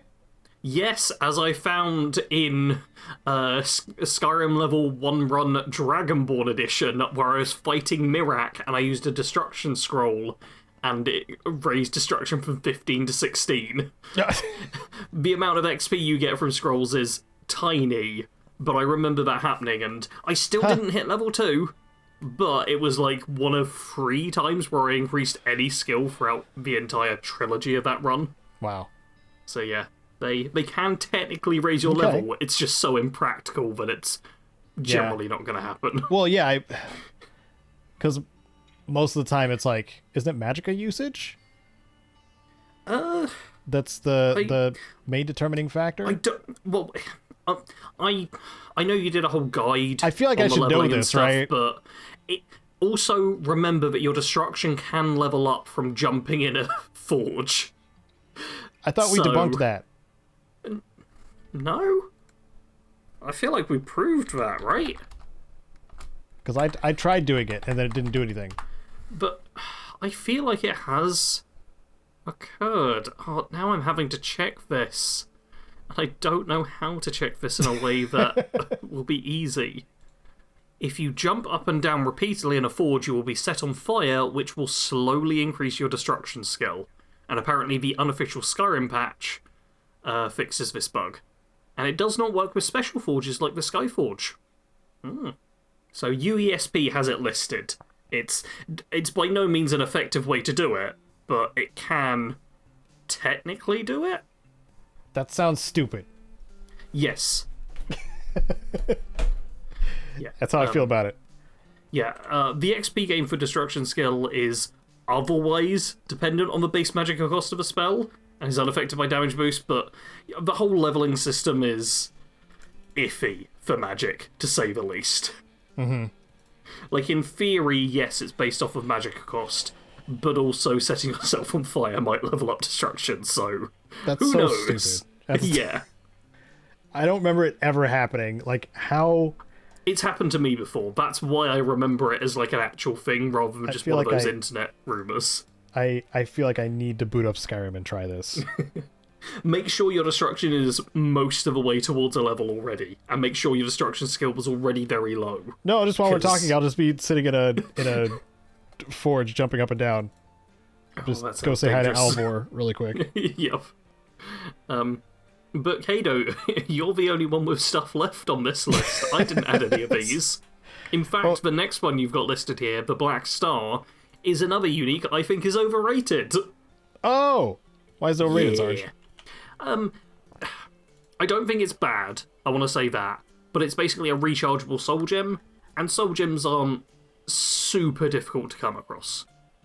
Like, it is good to have a rechargeable soul gem. It's very good for, like, keeping weapons recharged, I will give it that. That's where it shines best. But it's also the case of, like, by the time you've got it, by the time you're already, like, soul trapping a lot, I feel like that's already in the mid-game at the very least.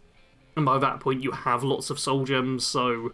Like, it's not terrible, but I think people are often like, oh yeah, the Black Star, it's so amazing, it's so good, and it's like, it's convenient, it's not bad, but I just feel like it gets glazed a lot, is all. Black souls are better than white souls. Caedo, you can't say that on the internet.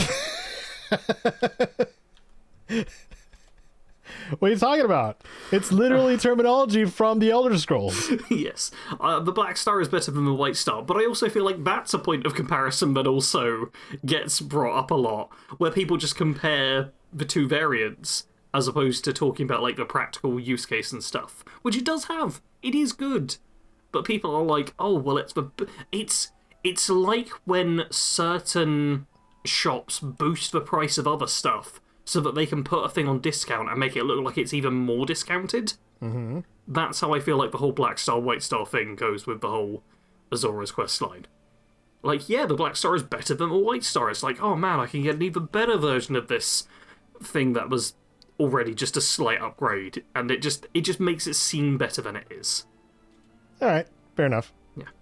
Once again, don't hate it. It's got its place. I just don't think it's, like, one of the best uniques. Oh, I like putting in my hotkeys too and not having to, go to the menus every single time to recharge. That's fair. That's a nice little convenience thing. Yeah. There's a battle happening. I'm trying to get to Riverwood. I'm trying. I know you are. I can tell it by the way you're talking that you're just in Skyrim right now. I'm gonna die from fall damage. This is embarrassing. Especially because you've put Wind Shear on here. Is that the one where you bash stagger? Yes. Yeah. Okay, fair. You can, but the standard hits stagger also. Wait, really? Yeah, the bash is what knocks things over. Oh. Like, knocks things off their feet. But the standard swing staggers every single time. Ah, okay, yeah, technically the bash is like a really short paralyze effect, which is why they get knocked over.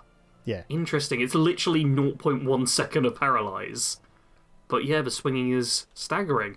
Oh, I've got it so in my head that you use it just as a bash weapon that I forgot that it could be used that way. That is very good. Yes.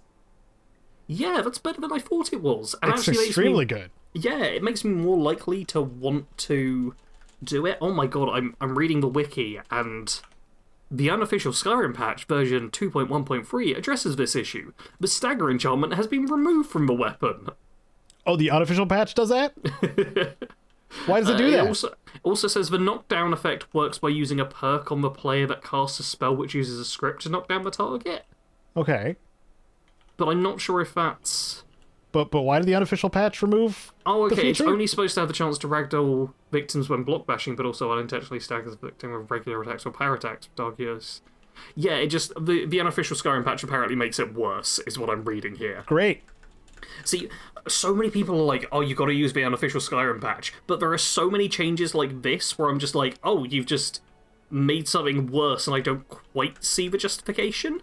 And they're like, no, it was meant to be this way. Yeah, the devs actually meant for it not to be fun. I don't think you realised this. Yeah, that's what drives me crazy about the unofficial patches. Is like, people are taking liberties with things Yeah. when they make these. And even though it's called the unofficial Skyrim patch, so many people treat this as like, oh yeah, this is the mod to go for. Yeah. It's the mod that fixes Skyrim. Yeah. Mods fix your game. Yeah, man, this sword is better than I thought it was. Like, I already thought it was good when in my brain and my memory, all I could think about it was, oh, you use it to bash. But then the problem is you can't have something equipped on the other hand because you have to bash with the weapon. So I thought like it was a bit niche but still quite powerful. But yeah, the fact it's got stagger, I might have to start using this in... I've got some builds lined up, right? It's so good.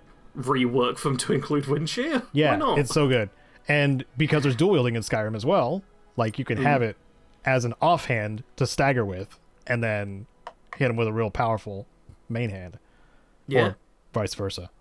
Yeah. Super cool. Ooh. Or wield it with the Mehrunes Razor and the offhand. Yes. And do the dual flurries and just attack really, really fast. Yep. That would work. So you're staggering and or instant killing whoever you're fighting. Yeah, my brain actually went to being like a mage, and you use that for when targets get close to you, big scary melee enemies. You just have that so you can stagger them and then step back and blast them with spells, and when they get close, stagger them again. Like, it's got a lot more use case than I remembered it as being. Yeah. And the unfortunate part is, like, this is also late into the Dark Brotherhood quest. Yes. Because you have to go to the Kataraya, and it's on the bowsprit of the boat. Yeah, this is a very difficult weapon to get to. Go right to the end of the tip of the boat, and it's wedged in there. Mm-hmm. But yeah, and the ship only shows up on this one specific quest. Does it stick around after the quest? It sticks around after, yeah. That's something at least, but yeah. Yeah, you have to fully devote yourself to being an assassin and doing a lot of stuff with that, which is... I mean, it's a very fun questline, I think, but it does limit how well it works for certain builds and playstyles and stuff. Oh my god. I'm leveling destruction. Told ya! This method sucks, though. It's so slow. Yes, it is not an effective method to level destruction. Like, I'm dying so much faster and leveling restoration. Restoration. Yeah. Restoration, everyone. No, it's one of those things that isn't practical. You should not jump up and down in a forge in order to level destruction. But it is something that has happened to me before on accident. Three levels of restoration. Yeah. On this freshy build. Mm-hmm. Did you play as one of the races which have only 15 destruction? 20. It's just my orc. Okay, I'm genuinely surprised that you actually level destruction in that short a time. I say in air quotes, like, because it's barely any leveling you get from it. Yeah, well, I used flames a lot in the first little bit, so yeah, fair enough. Anyway, now that you've confirmed that standing and fire levels destruction... Not standing, jumping. Jumping and fire, stacking the damage over time to where you take so much damage that you have to jump out and heal yourself, and then wait, and then jump back in and continue jumping, and then heal yourself, and then wait. Yes. And it's totally efficient. It's a totally efficient way to level up your destruction skill, isn't it? I'm really mad. Now that you've done that very important side quest, are there any other uniques you want to mention? No, I don't think so. There is a lot. There's a lot. And we've gone through a lot already. I noticed you've added a Starfield section here. I have. I disagree with that. I disagree with your disagreement. Oh. Well, you can start talking. I might listen. We'll find out. Stay a while and listen. I'll go full Deckard Cain. Okay, so here's the thing. The disservice of Starfield with uniques, I feel in my soul. Mm-hmm. Because I still have these screen caps of... I'm picturing them right now. I know exactly what you're on about. Of unique items, like, while I still had a Twitter account, I found the lead artist who was responsible for the design of the Mace of Molag Bal, which we didn't go over, but it is a awesome and legendary Daedric artifact that has a really cool aesthetic that kind of matches the fear and awfulness of Molag Bal. But that's who was in charge, I think, of the team who did the art for a lot of the weapons and stuff like that in Starfield.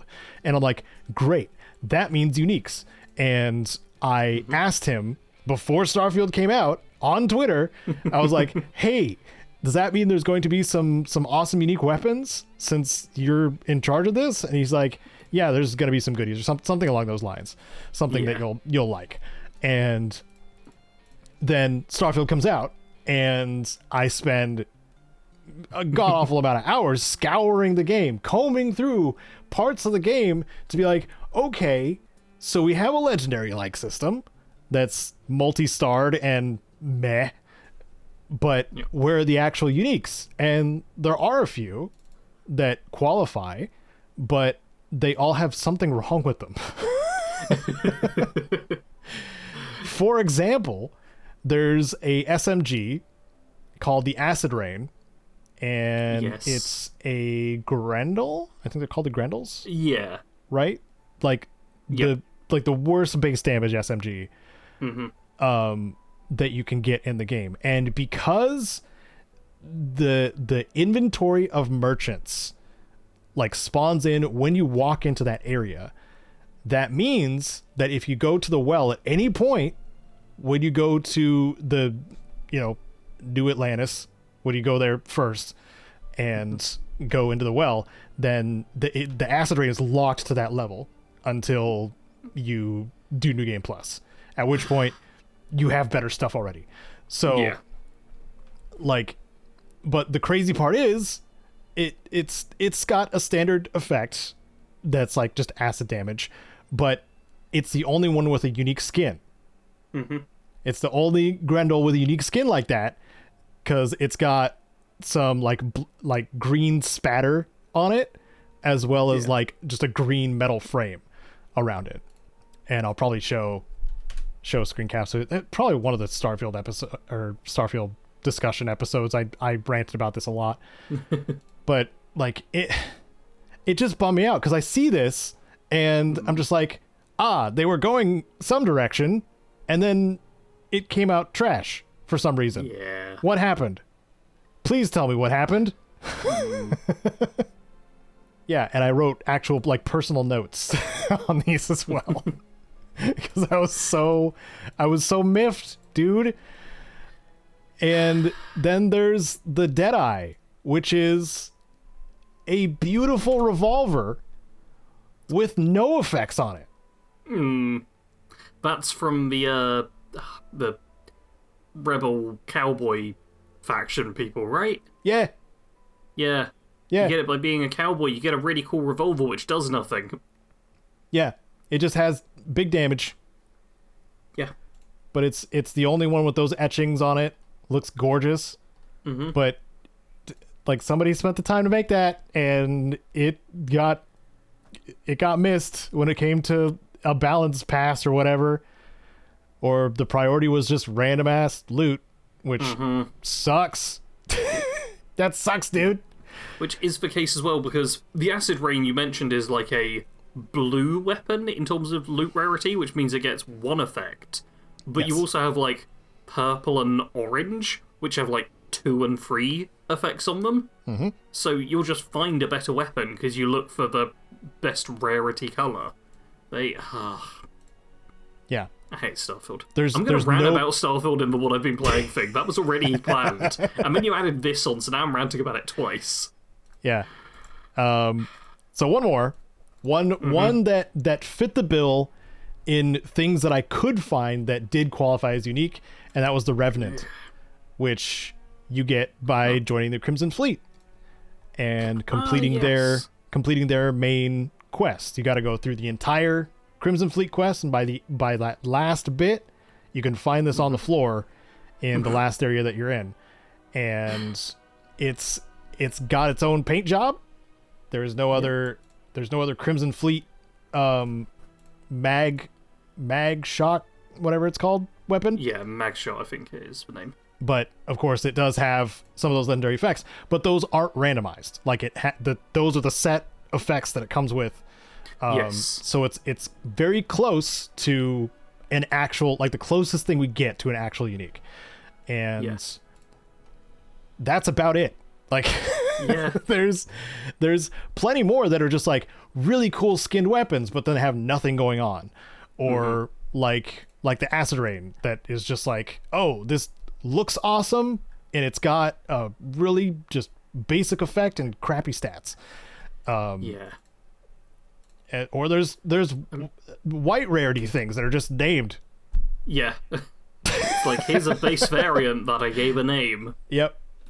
Great. Yep. I did notice you put an armor set down on the list as well. I did, yeah. Which is the Mantis armor. Yes. Which has a unique look to it. It does. And is like one of the gold rarity things, which means you get a few separate effects, which is nice on the helmet, the spacesuit, and the boost pack. However, the effects are random. Yes. Yes, they are. But which sucks, because the Mantis storyline is one of the cool things in Starfield that you can do when you get like unique ship, and it's like, oh, there's this feared bounty hunter called the Mantis, so you could have effects which go hand in hand with bounty hunting in some way, but they were just like, what if we made it random? Yep. Yeah. So that part does bum me out, of course. Like, I would much rather have like themed effects at the very least, if not unique ones. But because it's one of these rare occasions where each time you activate the mannequin that it's on, that re-rolls it. Like, you don't have to, like, when you show up, it's not rolled. It's when you activate the mannequin. So that's the workaround to getting the effects that you want, which I fully recommend, because the loot system is bollocks in Starfield. So anyway, sorry to bum you out, Sarge. It's alright. This entire time I've been looking through a slideshow of Final Fantasy IX wallpapers. It's the only way I've been able to handle it. It's your safe space. Yep. Just like, oh yeah, I remember Tantalus. Oh, it's the ice cave, yay! Just all of that to make me... This is me calm when talking about Starfield. Oh. Yeah. It would have been so good. Yeah. I'm going to talk about that more soon. I mean, go back to our Shattered Space episode where I complain about not making a guide on anything because I literally didn't find anything to make a guide on. Yeah. So we also, the thing I thought you were originally going to bring up, rather than the discussing with the person who made the uniques not be unique, was the fact that in the like help section in the game itself, it talks about like unique weapons as like, oh, they'll just randomly show up and be random. Yeah, the definition in the help section is totally off. Yeah, literally not a definition of the word unique. They're using it as a rarity descriptor than an actual, like, the actual word, which is stupid. There's plenty of other words to use. Legendary is fine. Or the rarity system, whatever. Yeah. Or supreme. Like, there's so many words. Why use unique? Yeah. It's like if they said, oh, hey, here's a NPC you can talk to, and it's just an inanimate table. And you're like, no, that's the wrong word. You meant to say table. And it's like, stupid Bethesda. That's the Davenport. The what? It's a table. No. I don't know. Davenport. Why did you end this with Starfield, Caedo? This was supposed to be the best uniques. We have to go over Fallout Brotherhood of Steel. Yes, that probably has better uniques than Starfield, I imagine. No, it probably does, actually. I'm pretty sure. Yeah, because it's probably not got many weapons either, so it's like, yeah, some of them are going to be unique just due to not having a lot of stuff. Actually, come to think of it, I don't, because of how it works, because it is like a dungeon crawler, like arcade-y kind of game, I'm pretty sure even things you miss, for the most part, like just end up in vendor inventory. Yeah. And mini nukes are throwable. Which is hilarious. That is funny. And I'm pretty sure you can blow yourself up with any of the throwables in that game. Yep. Anyway, one of these days, we'll play it together, and it'll be awful. Oh, God. Then you'll forget all about Starfield. Speaking of forgetting about Starfield, what have you been playing, Sarge? Oh, Caedo, I have played a bunch of games recently, but before we forget about Starfield, I also want to bring up not a game, but a show that I watched called Firefly. What? Are you familiar with Firefly? Yes. I think you mentioned it last episode. I may have. I finished it now, and I watched the movie Serenity, which isn't particularly good. The show Firefly is great.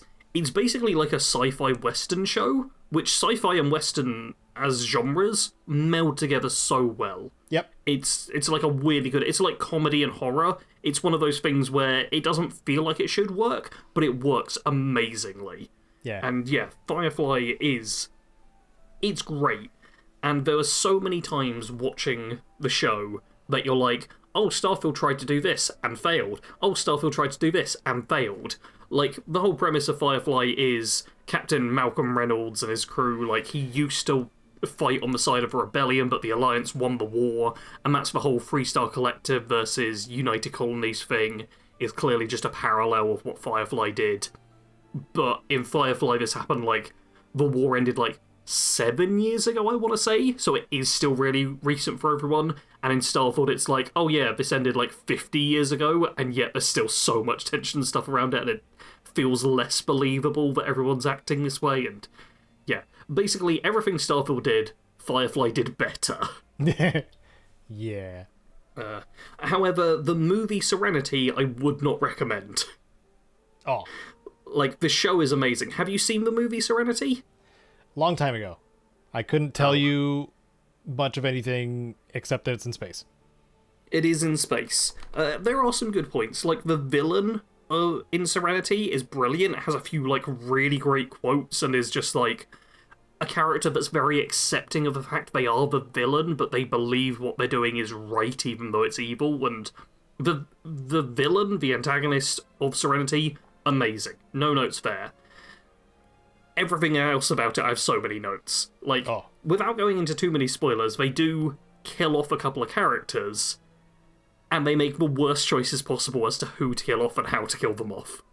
It's like there were characters they could kill off and still kind of keep things going and have it still hit hard, but not ruin the dynamic of the crew. But they kill off two people who are like two of the most interesting and best characters of the show, and ones that make the show so much better and more interesting and more entertaining, and they're just like, let's kill those two, and one of them dies in a battle off camera. Oh no. It feels disrespectful. Also, the colour grading and lighting of the movie is awful. Like, every other scene either has people wreathed in shadow so you can't tell what's going on, or blinding bright. I literally had to close my eyes, like, on 3 separate occasions because I could not physically watch the movie without being in pain. Oh my. And one of the great things about the show Firefly is it feels really grounded and down to earth, and everything's like a little bit grotty and rugged, but still looks good. Yeah. Ironically, it is very down to earth. It feels very real. And in the movie, they tried to Hollywood it up a bit and be a bit more cinematic, and it just makes it all look worse. So, yeah, Firefly, great. Serenity, the more I think about it, the less I like it. I've also played a few different games. I think I'll start off with the sci-fi one, which is something called Lone Star, which I do think I brought up in probably the previous episode as well. It's like a sci-fi roguelike, where you have a ship, you put different units on it, you just need to blast other ships because you're a bounty hunter. There's a lot of different characters you can play as, like, probably 100 different, I reckon. And it's just a very fun roguelike. It is quite math-heavy, but I like numbers. I'm figuring out how to make numbers bigger in roguelikes and stuff, and it's just a lot of fun. I've recently switched over to a nocturnal schedule, so I'm awake at... We're literally recording this right now at 4 AM my time, and I'll be going to bed in, like, a few hours. Oh, this is the one that looks like FTL, that's right. Yes, it is a game that I was able to, when I was tired and couldn't really play, like, FPS games or something that required my full attention, I could play it while watching, like, some YouTube on the second monitor and just have a good time, stay awake, and be entertained. Just very good little indie little roguelike. I also, just the other day, finished Graveyard Keeper, the past, like, 3 or 4 episodes I've been on, I had Graveyard Keeper listed on the what have you been doing, and deleted it, because every time I was like, oh, we're going a bit over on recording, let's delete that, I'll talk about it next time. And now we've got to the point where I've finished the game. Nice. Yeah. It's good. Not great. It's like a cozy game, but it's not like top tier cozy. You keep a graveyard and you're looking to get back to your own reality, which is the modern day world, but instead you're in like a medieval fantasy sort of world, though without so much magic, and there's lots of crafting, you build up a little farm and stuff. It's nice, but I found that... RPG Maker game? No, it's not RPG Maker. It is like a little cozy game. It's sort of pixel arty, but not super pixelated, if that makes sense. I'm really not sure quite how to describe it. I mean, it is using pixel art. Yes, but I didn't want people thinking that you can, like, see the squares super clearly. Do you get what I'm saying? High detail pixel art. Yeah. But yeah, it's a fun enough game. It's got a little bit of story. Annoyingly, when you beat the game, it then has a tongue-in-cheek kind of joke around how you'll need to buy all the DLC in order to experience stuff they've talked about. Like, visiting the town and the mountain fortress, and I'm like, that leaves a bad taste in my mouth right at the very end. Being like, oh hey, if you want to experience the stuff we kept talking about but wouldn't allow you to go to, you literally get hit by lightning if you try to visit the town. Oh. Yeah, and you die. And it's just like, yeah. Literally does that. And then it's like, well, you'll have to buy the DLC if you want to see what it's like. And I'm like, well, no. Like, I'd be more tempted to buy the DLC if you didn't explicitly state that you're hiding the content behind a paywall. Like, it just felt a bit wrong, but yeah, well, overall, I will say, serviceable. Because it's a summer sale, it's all 80% off right now. So the DLC on Xbox? Because Steam. I'm playing it on Xbox is the problem. Oh, sorry. Yeah. If you're on Steam, I got it. That's fair enough. But yeah, I actually got it on Xbox for free, so I suppose I shouldn't complain too much. Yeah, that's good. But yeah, it was literally just the fact that it is like the final line of the game, essentially, is telling you to buy the DLC, which just felt a bit wrong. That's all. But another game I've been playing, and which Caedo commented on me playing, is Deathloop. Yeah. This is the Arcane Leon, technically a roguelike as well, right? Because you just repeat the same day over and over again, but each loop you're learning more information on how to kill a bunch of people. Yeah, it is. It has some roguelike flair to it. Like, I think, what's her name shows up at random too, like, so that... Juliana. That does she kind of tries qualify. I love how it says, like, Juliana's on the hunt, she's trying to hunt you down. But I've done, like, 5 or 6 loops at this point, so I'm nigh on unkillable and incredibly strong. So I'm just constantly like, come on, Juliana, where are you? I need to kill you already. Stop hiding. Yeah. But, I don't know. I started to consider it closer to a puzzle game because it doesn't quite have the replayability of a roguelike. Like, once you finish the game, finish the story. Which is, I don't know why I hesitate, I suppose. Well, don't spoil. I'm not gonna spoil the ending if you're about to do that. Okay, good. Thank you. I'm not gonna spoil it. Yeah, I'm aware it has an ending, and I vaguely know some stuff about it, but I played it before, but I didn't make it very far. Like, even though I enjoyed it, I just didn't stick with it for very long. So I'm trying to actually finish it this time. Yeah. And I think I'm close to finishing. Like, I've started unlocking, like, oh, this is how you get these 2 people in the same location at the same time. And that sort of stuff. And because the thing is, you have 4 sections of a day, but 8 visionaries you need to kill.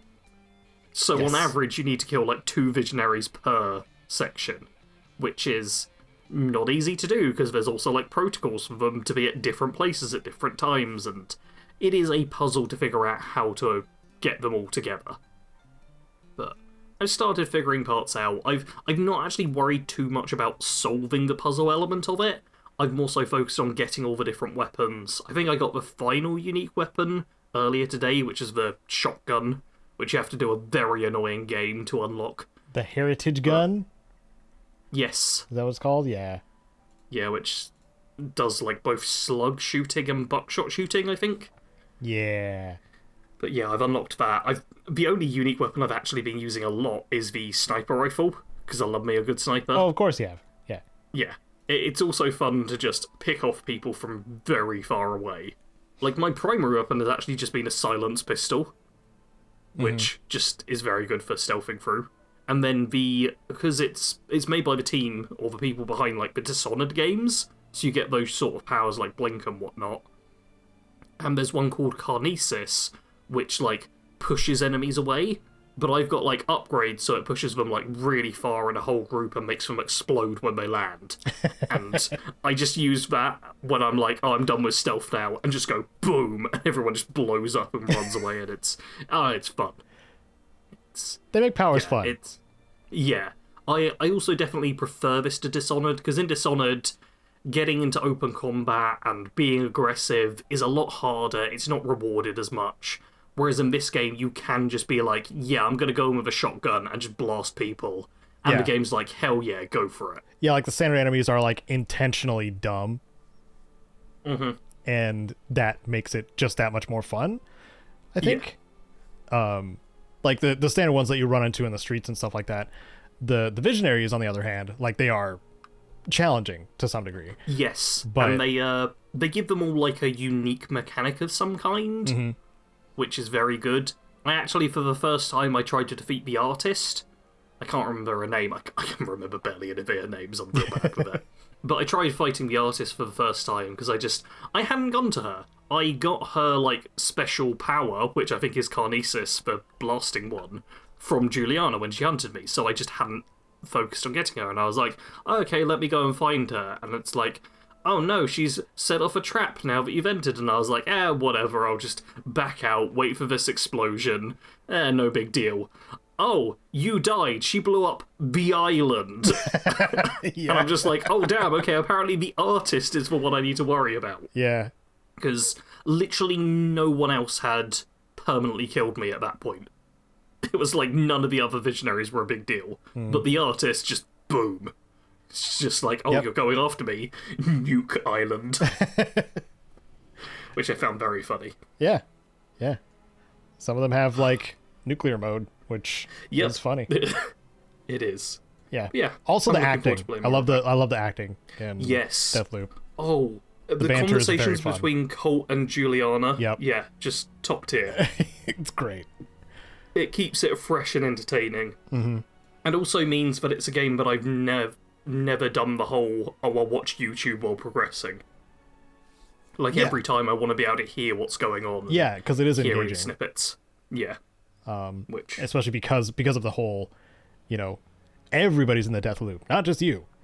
Yes. Like, so you get so much, like, wild storytelling from characters who are, like, trying to break the loop themselves or trying to figure out ways to escape and...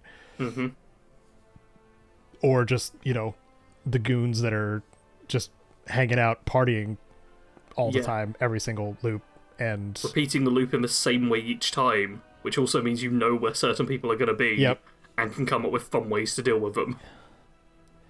Yeah. Well, some of those encounters are roguelike. Yeah, they are. Because, like, there's one situation where they're doing, like, target practice, and they're literally using one of them to, like... to, like, blow them up or something like that. I don't remember what. Or fire them out of a cannon. I'm not sure which. There's a few instances where people are just blowing themselves up. Everyone's aware that they'll come back the next day. Yeah. To some degree. So they are just like, oh yeah, go and jump in the ice cold water. See what it's like. I want to know what it feels like. And people do just do that. There's even one character who I have not saved yet, who you have to save from poison gas. Because they're like, yeah, of course I'll be your sacrifice. That's no big deal. I'm going to come back to life. And I've not been able to save them yet. Which means I've not actually entered one of the locations. But, yeah, such a good game. Yeah, it's fun. I'm taking my time with it. But what good games have you been playing, Caedo? Oh, my. Well, we already talked about Skyrim a lot. So that is happening. My Cursed in Skyrim playthrough is still going strong. I have basically all the sessions up to now edited. I'm going nice and high quality on like pretty much all of the thumbnails I'm trying to make. So the next one's going to be a weirdly morphed Farkas face, which is going to be fun because I get mad at Farkas on multiple occasions in Dustman's Cairn. He sucks bad. Like, I'm glad we agree on that. I didn't know that his character preset or his class preset was just trash. Yep. I didn't know that. It's ridiculous. He is so bad. The worst of the companions who, honestly, across the board aren't that strong.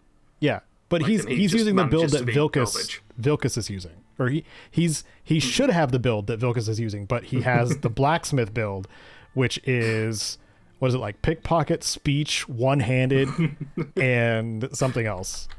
Oh, and blacksmithing. It's trash. It's really bad. So smithing, speech, one-handed, and pickpocket. Yeah, it's really bad. Yeah. So oh, that's ridiculous. On multiple occasions, he was also fleeing.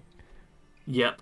He was also like, I'm not doing this, or something like that, and then ran away from the silver hand. I'm like, dude, help. Because at this point, this was like the hardest dungeon. This is the biggest difficulty spike I've run into. Because so many of the silver hand were just so powerful, especially with two-handers, and I was not ready for that, especially if Farkas just decided to run away like a dingus. So Sir Tibby was helping, little summon skeleton I have. So he was taking some of the fire, but I did die about 5 times, I think, something like that. Damn. Yeah, that's a lot, even with the bow of shadows. Yeah. I was recorded rough. some Skyrim the other day, and I died once and was like, oh damn, I died, that's wild. And that was one time. Yeah. I also go into a rant about how Dustman's Cairn is laid out, because in that like sky bridge that it has, like inside one of the chambers, where it can alert everybody down below, and they can all run up and alert everything on the way too. Is a problem. Kind of a problem. Anyway, look forward to that episode where I spent the most editing time out of any episode so far, because I wanted to make sure that it wasn't a slog for the viewers too. So yeah, I hope you enjoy that. I did so far get I think I have 3 out of the 27 Daedric artifacts. It's speeding up, I promise. You're it's over 10% of the way there. Yep, it's speeding up. And I'm looking forward to the more of the anniversary edition stuff too, because Bow of Shadows is really powerful. Wow. It is. Yeah. So one of the things I have been doing, I'm not going to talk about. Vox Machina is not over. I watched the finale, and it's not over. It's got another season. Clearly has another season. So that was a relief, because I wasn't very happy with how that kind of panned out. Good. But on my off chill time, I've been playing a lot of Valheim and working on my server, and I showed Sarge before recording my little mage tower thing. I made it into like a magic academy type of thing where you teleport to a training area and you can train your magic. It's pretty cool, I gotta say, and you'll see some B-roll of it, because I recorded about an hour or so of me just tweaking like the tower design and stuff like that, and also killing Yagluth like 3 times in a row because I wanted some more glowy things to put in the tower. Yagluth is one of the world bosses, but because I had spent so much time leveling up my magic skill, he was nothing to me. So that was fun. Is looking forward to the deep north, frozen north, the final update, the final update for Valheim. That's gonna be in a few months. So I'm getting pretty much everything I can to set up for when that launches, because I'm very excited to do the final biome with my bro. So yeah, that's really about it, I think. Pretty sure. I went to go visit my mom, helped her move stuff out of storage. I can show a picture of my new chair mat, which is one of those like kids toy car rugs where there's just like a bunch of streets and stuff like that. You can run your car around it. It's a rug. Have you got one of those? I'm familiar with what they are. You know, yeah. The mats for children. Yeah.